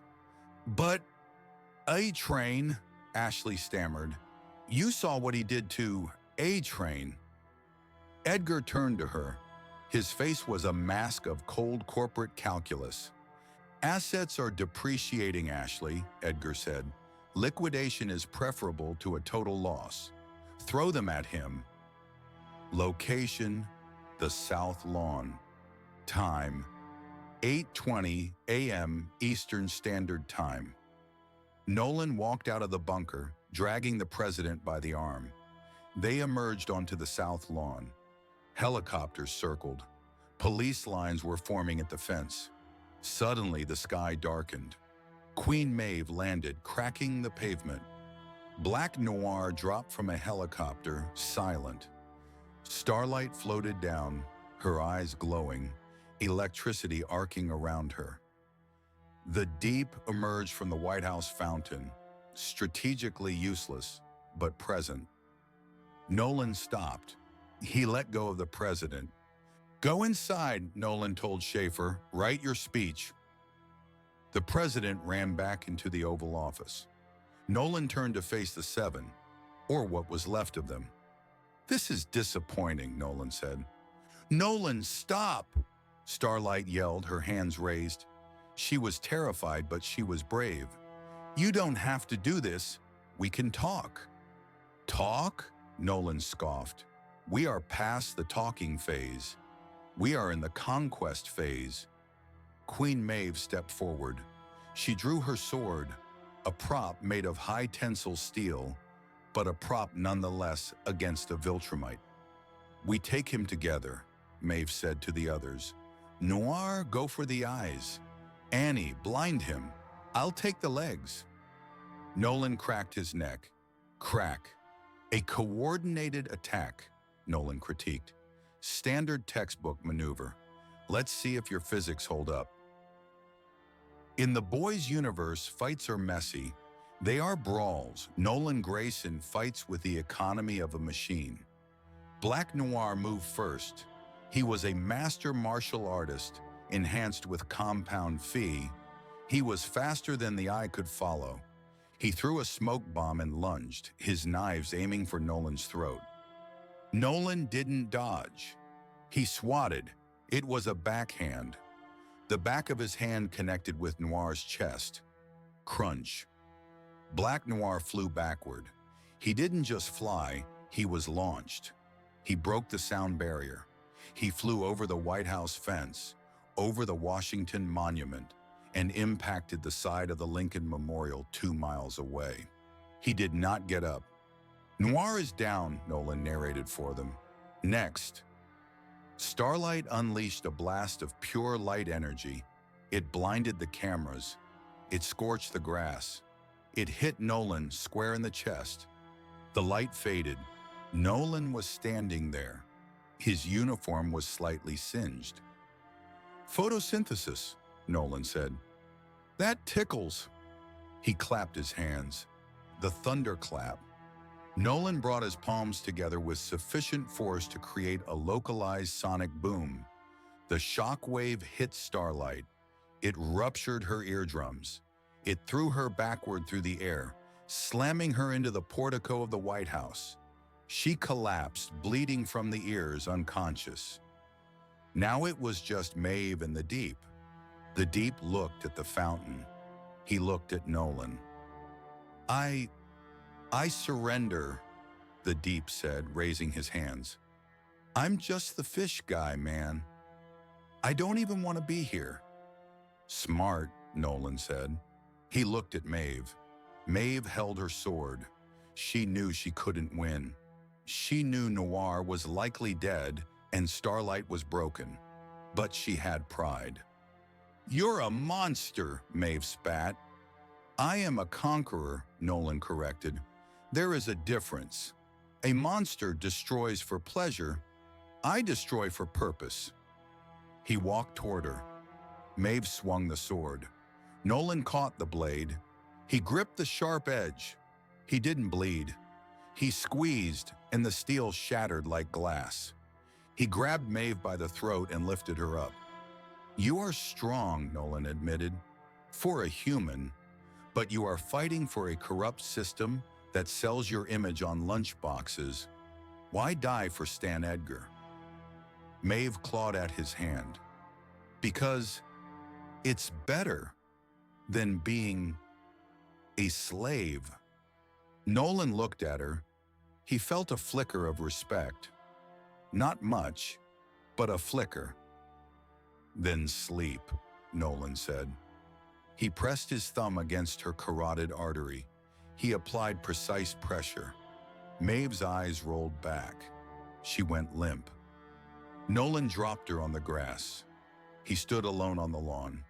4 of the 7 defeated in under 2 minutes. He looked up at the Vought News helicopter. Bring me the camera, Nolan ordered. Location: the White House podium.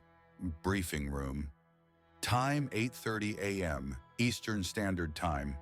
The feed was global. Every phone, every TV, every digital billboard in Times Square. Nolan Grayson stood at the podium with the presidential seal. He filled the frame. He wasn't wearing a tie. He was wearing the uniform of the Empire. Citizens of Earth, Nolan began. His voice was calm, reassuring. The dad voice was back, but twisted into something authoritative. For too long, you have been led by children. You have been protected by actors who care more for their ratings than your lives. You have been governed by men who squabble over borders while the universe watches and laughs. He leaned into the microphone. That ends today. I have dismantled your military leadership. I have neutralized your so-called heroes. The White House is under my control. I am not here to destroy you. I am here to save you from yourselves. This is the core of the Viltrumite pitch. It appeals to the desire for order. Nolan wasn't screaming threats. He was offering a solution to the chaos of the human condition. No more war, no more crime, no more hunger. I can give you these things. Technology you cannot dream of. Lifespans you cannot imagine. All I ask in return, Nolan said, staring into the camera, is loyalty. Resistance will be met with swift, precise elimination. Acceptance will be met with prosperity. He paused. The choice is yours, but do not take too long to decide. I am Omni-Man, and Earth is now a protectorate of the Viltrumite Empire. The screen went black. Location: Vought Tower. Time 8:35 a.m. Eastern Standard Time. Stan Edgar turned off the screen. The room was silent. The stock market had crashed. It wasn't just down, it had stopped. Trading was suspended. Money meant nothing if the government didn't exist. Edgar poured himself a drink. Well, Edgar said to the empty room, that's a hostile takeover. Location: a safe house in Queens. Time: 8:35 a.m. Eastern Standard Time. Butcher watched the black screen. He lit a cigarette. His hands were shaking, just a little. "He's done it," Butcher whispered. "The mad lad actually done it. He's taken the whole bloody shop." Frenchie looked terrified. "Butcher, he took out the 7 like they were nothing. How do we fight that?" Butcher exhaled a cloud of smoke. "We don't fight him, Frenchie," Butcher said, his eyes hard. "We have to break him. We have to find the one thing he actually cares about." "He cares about nothing," Frenchie cried. "Everyone cares about something," Butcher said. "We just have to dig deeper." Location, low orbit. Time, 8:40 a.m. Eastern Standard Time. Nolan floated back into space. He looked down at the world. It was quiet. The wars had stopped. The traffic had stopped. The world was holding its breath. He felt the satisfaction of a job well begun. But then he felt an itch in his ear. A sound, a heartbeat, not a human one. A fast, fluttering, powerful heartbeat. He turned his head toward the moon. Hovering there, watching him from the dark side of the lunar surface, was a figure. It wasn't Homelander. It was a Viltrumite, a courier. Nolan narrowed his eyes. The Empire had received the signal. The Vanguard was here. And Nolan wasn't sure if he was relieved or annoyed that his solo project was about to get management oversight. Location, the Black Site, Global Defense Agency bunker in Virginia. Time, 10 a.m. The room was cold, lit by sterile fluorescent strips. Cecil Stedman stood by the tactical table, his face a map of scars and impossible choices. Billy Butcher stood opposite him, leaning over a terrified 10-year-old boy. "Ryan." "It's the only play, Butcher," Cecil said, his voice gravelly. "We've run the sims. Nukes won't scratch him. The sonic dampeners bought us seconds, not minutes. But the boy..." Cecil pulled up a holographic schematic of Ryan's DNA versus Homelander's. "He's a natural born," Cecil explained. "No injection. His body produces the V compound endogenously. His potential energy output is theoretically higher than his father's because his cellular structure is still adapting. It's volatile." "He's a bloody kid, Cecil," Huey shouted from the corner, looking sick. "We can't just throw him at a planet conqueror." "Shut up, Huey," Butcher snapped. He knelt down in front of Ryan. He didn't look like a comforting uncle. He looked like a man priming a grenade. "Ryan, look at me," Butcher said. "You saw the news? You saw the man in the white suit?" Ryan nodded, tears welling up. He hurt Mr. Edgar. He took the White House." "He's going to hurt everyone, Ryan," Butcher lied. Or perhaps he believed it. "He's going to find your dad, and he's going to kill him. And then he's going to come for you." Ryan began to hyperventilate. The air in the room grew hot. The boy's eyes started to glow red. "But you're stronger than him," Butcher whispered, gripping the boy's shoulders. "You've got real anger in you, son. Remember what happened to your mom? Remember that feeling? You need to use that. You need to blast that mustache prick until there's nothing left." The plan relied on the Gohan hypothesis, the trope that a child hybrid, under extreme emotional duress, will unlock a dormant power that surpasses the parent. It is a staple of human fiction. However, in the realm of biological physics, anger does not create mass. It does not create density. It merely creates a loss of tactical focus. Butcher was loading a pistol with a bullet made of glass, hoping it would pierce a tank. I can do it," Ryan sniffled, his eyes burning bright. "I can stop him." "That's a good lad," Butcher grinned. It was a rictus of desperation. Location, The Washington Monument. Time, 10:30 a.m. Nolan Grayson sat on the apex of the Washington Monument. He wasn't balancing. He was simply occupying the space, defying gravity with the casual indifference of a god sitting on a park bench. He was waiting for the courier. Suddenly, a teleportation boom echoed below. Cecil had used the GDA's teleporter to drop the weapon directly into the combat zone. Ryan appeared in midair, 50 feet away from Nolan. Butcher and Cecil watched from a drone feed miles away. "Now, Ryan!" Butcher screamed into the comms. "Light him up!" Ryan screamed. It was a high-pitched, terrifying shriek of childhood trauma weaponized. He unleashed his heat vision. Ryan's heat vision is roughly 30% more potent than Homelander's. It burns at 6,000 degrees Celsius, hotter than the surface of the sun. It is an uncontrolled discharge of bionuclear energy. The beams hit Nolan squarely in the face.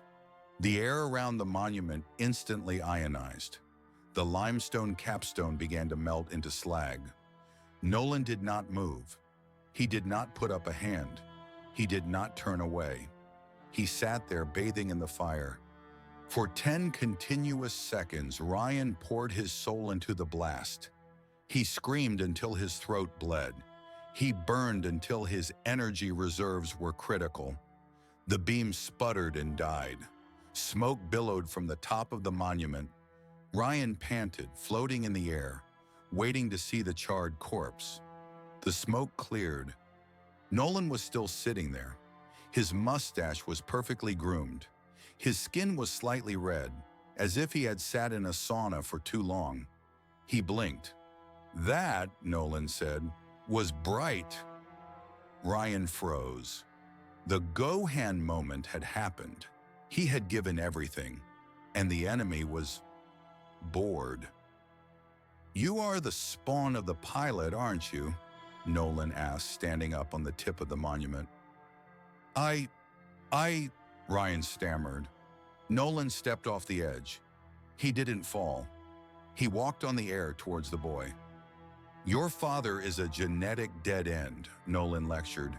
"You are a dilution of that dead end, a photocopy of a photocopy." Ryan panicked. He flew forward, throwing a punch. He was fast, faster than sound. Thwack! Nolan caught Ryan's fist with 2 fingers. The difference in physiology was categorical. Ryan's bones were reinforced human calcium. His muscles were enhanced by Compound V, a chemical steroid. Nolan's bones were complex polymers evolved on a planet with 50 times Earth's gravity. His muscles were smart atoms capable of manipulating the fundamental forces of the universe. When Ryan punched, his wrist buckled. The kinetic energy had nowhere to go but back into his own arm. Ryan screamed as his radius and ulna snapped.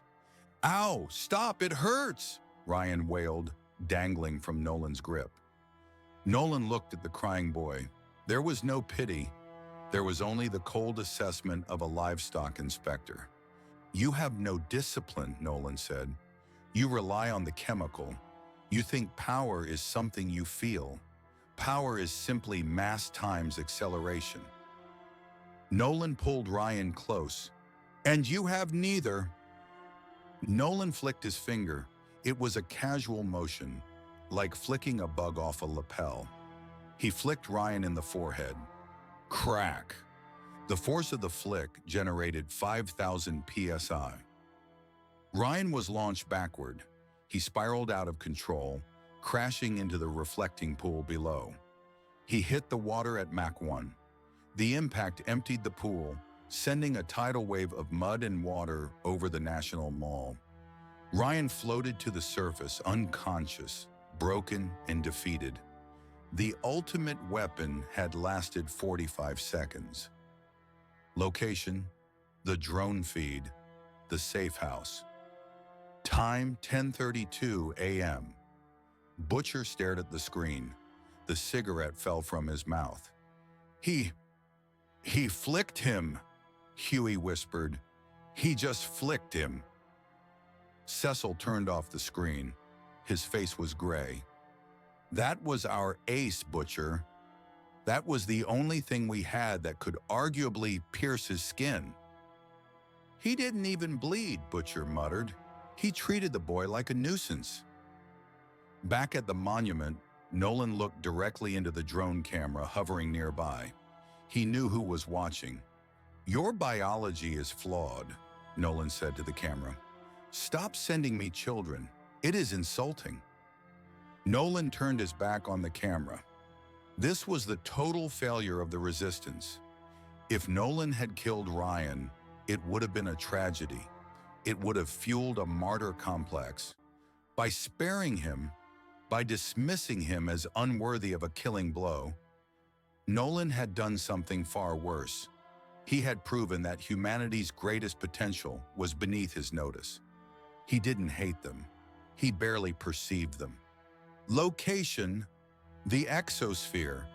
Time: 10:45 a.m. Nolan left the weeping boy in the mud. He had felt the heartbeat again. He flew up, past the clouds, past the satellites. He met the courier in the silence of the void. The courier was named Lucan. He was larger than Nolan.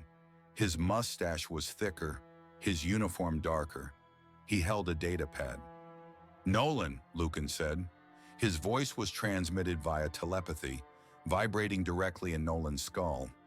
Lucan, Nolan nodded. I monitored the planetary subjugation, Lucan said. He tapped the pad. You have seized the capital. You have neutralized the local defenders. The speed is acceptable. The planet is ready for integration, Nolan said. Lucan looked down at the Earth. Is it? Lucan asked. I detect high populations of genetic defects. These soups, they are a contamination of the gene pool. They mimic our power but lack our purity. Lucan looked at Nolan with cold, hard eyes. You spared the speedster's life? You spared the boy? They are broken, Nolan argued. They serve as examples. They serve as hope, Lucan corrected. Hope is a disease. The Empire does not tolerate disease. Lucan floated closer. The Grand Regent is pleased with your speed, Nolan, but he questions your stomach. You have lived among them. You have mated with them. Nolan stiffened. It was a cover. Prove it, Lucan said. He gestured to the planet below. Initiate the cull.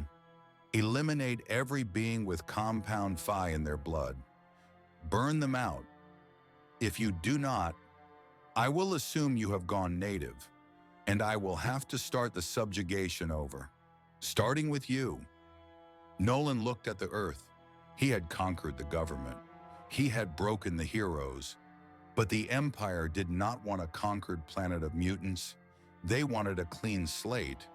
To finish the mission, he didn't just have to defeat Homelander. He had to exterminate the entire species of soups.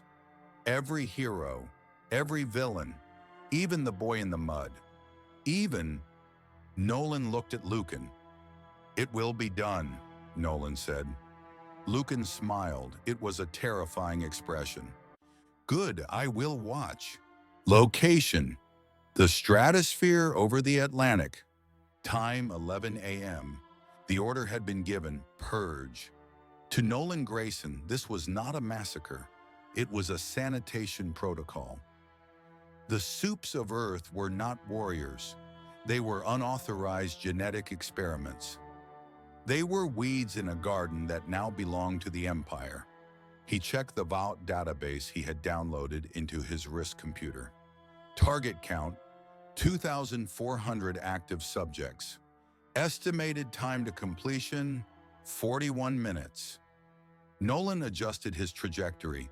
He did not need to visit every house. He simply needed to visit the hubs. The efficiency of a Viltrumite purge is dictated by the cascade effect. You do not hunt the mice individually, you burn the field. Nolan accelerated to Mach 400. At this speed, he was no longer an object. He was a line of superheated atmosphere circling the globe. He became a physical border that closed in on the prey. Location: the Mariana Trench, Challenger Deep. Time: 11:03 a.m. The deep huddled in the darkness, 7 miles down. The pressure here was 8 tons per square inch. Crushing, lethal, safe. No radar could see him. No heat vision could reach him. He was the king of the ocean. He was crying into his rebreather, clutching a waterproof bag of funyuns. "He can't find me," Deep whispered to a passing lanternfish. "I'm deep, too deep."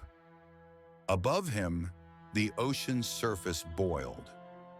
Nolan did not swim down. Swimming is inefficient against water resistance. Instead, Nolan hovered 100 feet above the waves. He aligned his body vertically. He spun. By rotating his body at 8,000 revolutions per minute, Nolan created a hypercyclonic vacuum. He wasn't drilling into the water, he was parting it. He punched the ocean. He applied a singular, concentrated kinetic strike to the water column directly above the Challenger Deep. The shock wave traveled through the incompressible liquid at 1,500 meters per second. It did not lose energy, it focused it. 7 miles down, the Deep felt his ears pop. Then he felt the water around him turn into a solid hammer of physics. Crump. There was no blood. At that pressure, biological matter simply compresses into a dense slurry. The Deep, the lanternfish, and the submarine rock formation were instantly fused into a singular geological layer. Target neutralized. Location: Los Angeles Vought West headquarters. Time: 11:15 a.m. The teenage Kicks and members of Payback were barricaded inside the tower. They were live streaming.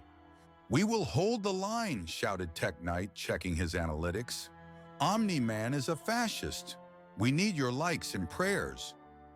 Popclaw was shaking, injecting more V. "He's coming. I can hear the sonic booms. They're getting closer. It sounds like thunder." It wasn't thunder. It was the sound of Nolan flying through the skyscrapers of Los Angeles. He didn't slow down to fight them. He didn't even land. He flew through the building. Nolan treated the steel and glass of the tower with the same respect a bullet treats a sheet of paper. He entered the north face of the 40th floor. He exited the south face of the 40th floor 0.002 seconds later. In that fraction of a second, the shock wave of his passing created a localized overpressure event inside the room of 200 psi. The human body can withstand about 5 pounds per square inch of overpressure. Tech Knight, Popclaw, and the cameramen did not die from physical impact. They died because the air in the room suddenly became a solid wall that pulped their internal organs against their spines. The building didn't fall immediately. It stood for a moment, a perfect hole punched through its center, before structural fatigue set in and it collapsed into dust. Targets neutralized. Location: Queens, New York. Time: 11:30 a.m. Butcher, Huey, Frenchie, and NMM were loading weapons. Starlight sat on a cot, her head bandaged from the White House fight.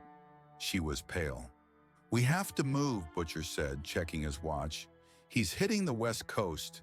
That gives us maybe 10 minutes before he swings back east." "Move where, Butcher?"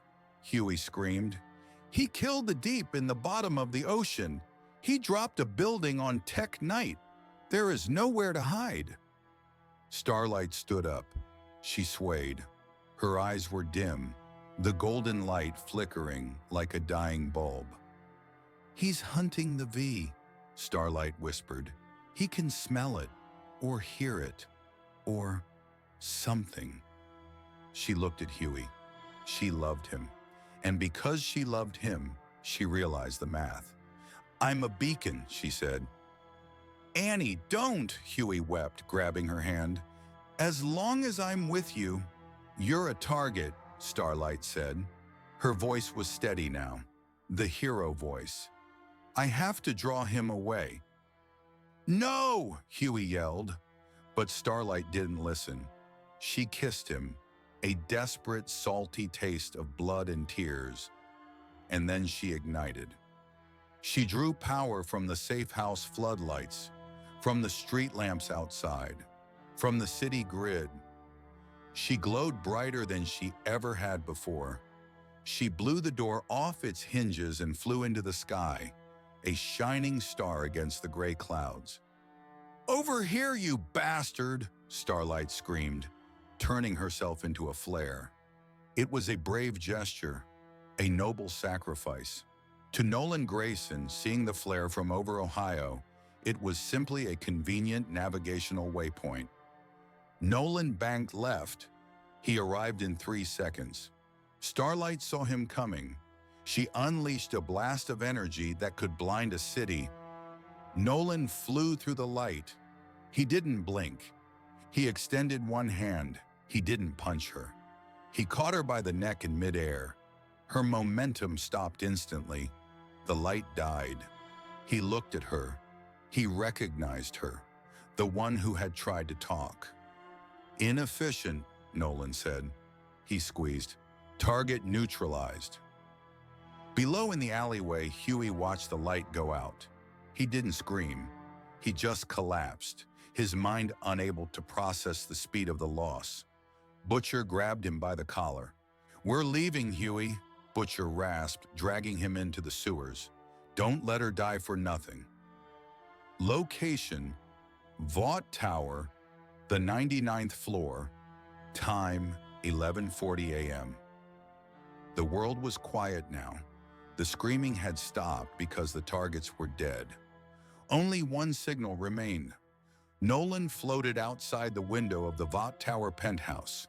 The glass was already cracked from Homelander's tantrums. Inside, Homelander sat on his throne.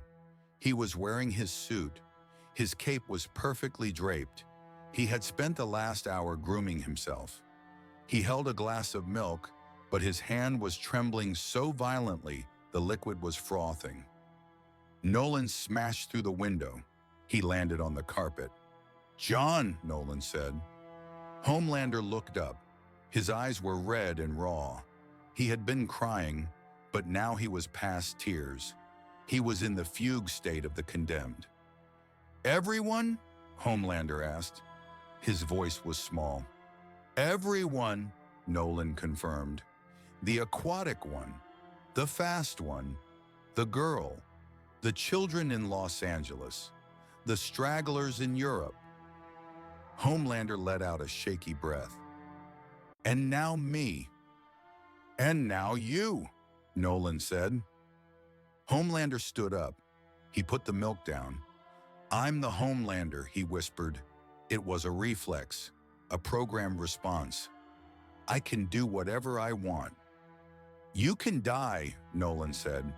"That is the only freedom you have left." Homelander looked at Nolan and saw the truth that Vought had spent billions of dollars hiding. Compound V was a drug. It created a biological imbalance.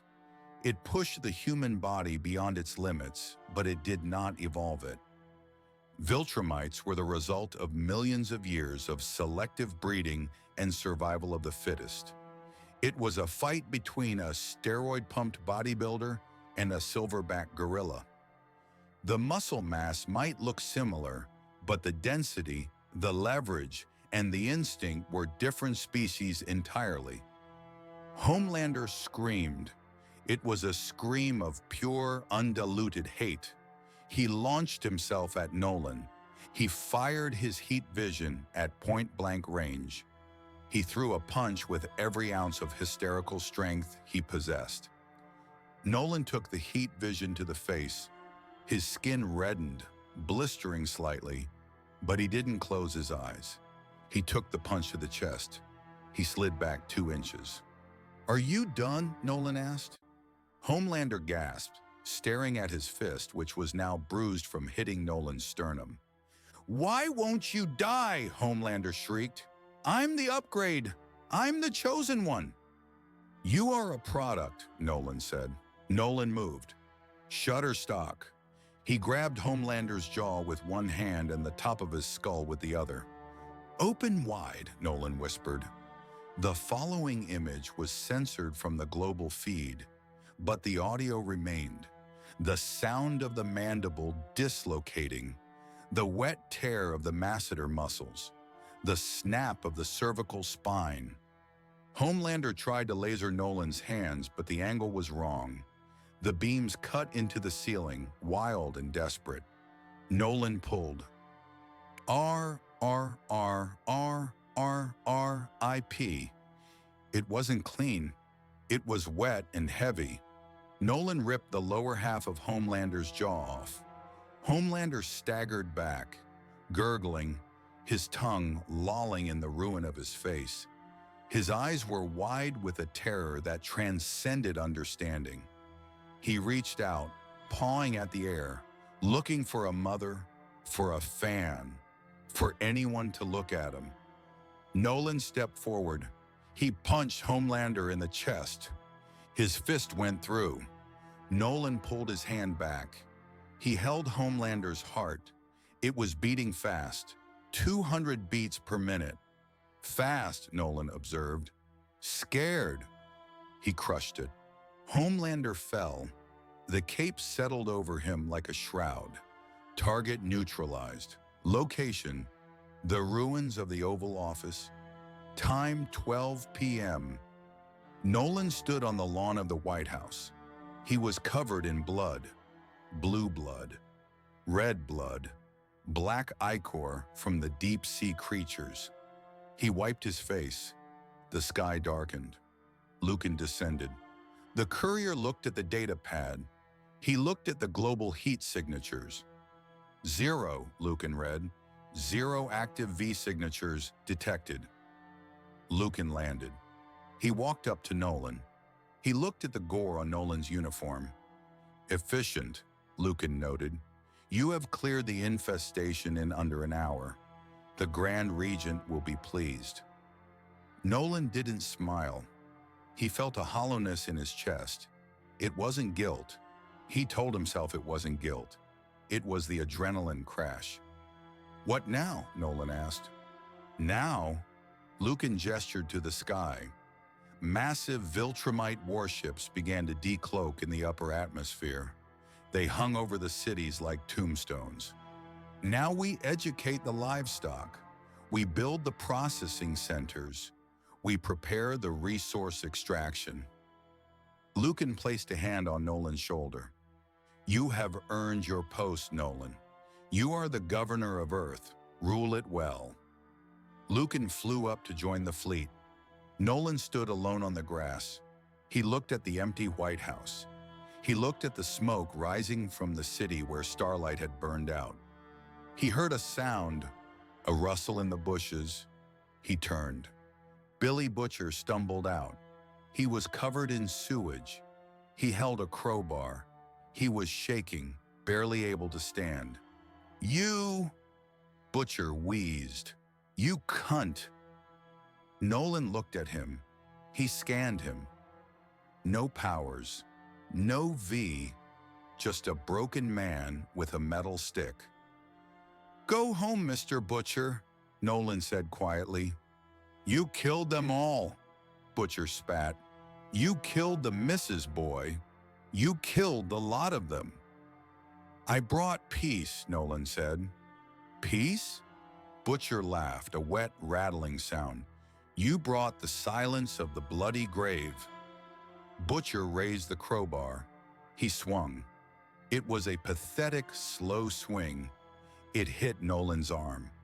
Clink. Nolan didn't move. He didn't strike back. "You are not a threat," Nolan said. "You are a memory of a world that no longer exists." Nolan floated up. He turned his back on Butcher. He flew toward the flagship hovering over New York. Nolan Grayson ascended to his throne. Below him, Billy Butcher dropped the crowbar and fell to his knees in the mud, screaming at a sky that no longer had any heroes to hear him. The boys' universe was silent. The chaos was gone. The jokes were over. Order had arrived, and it was terrifying.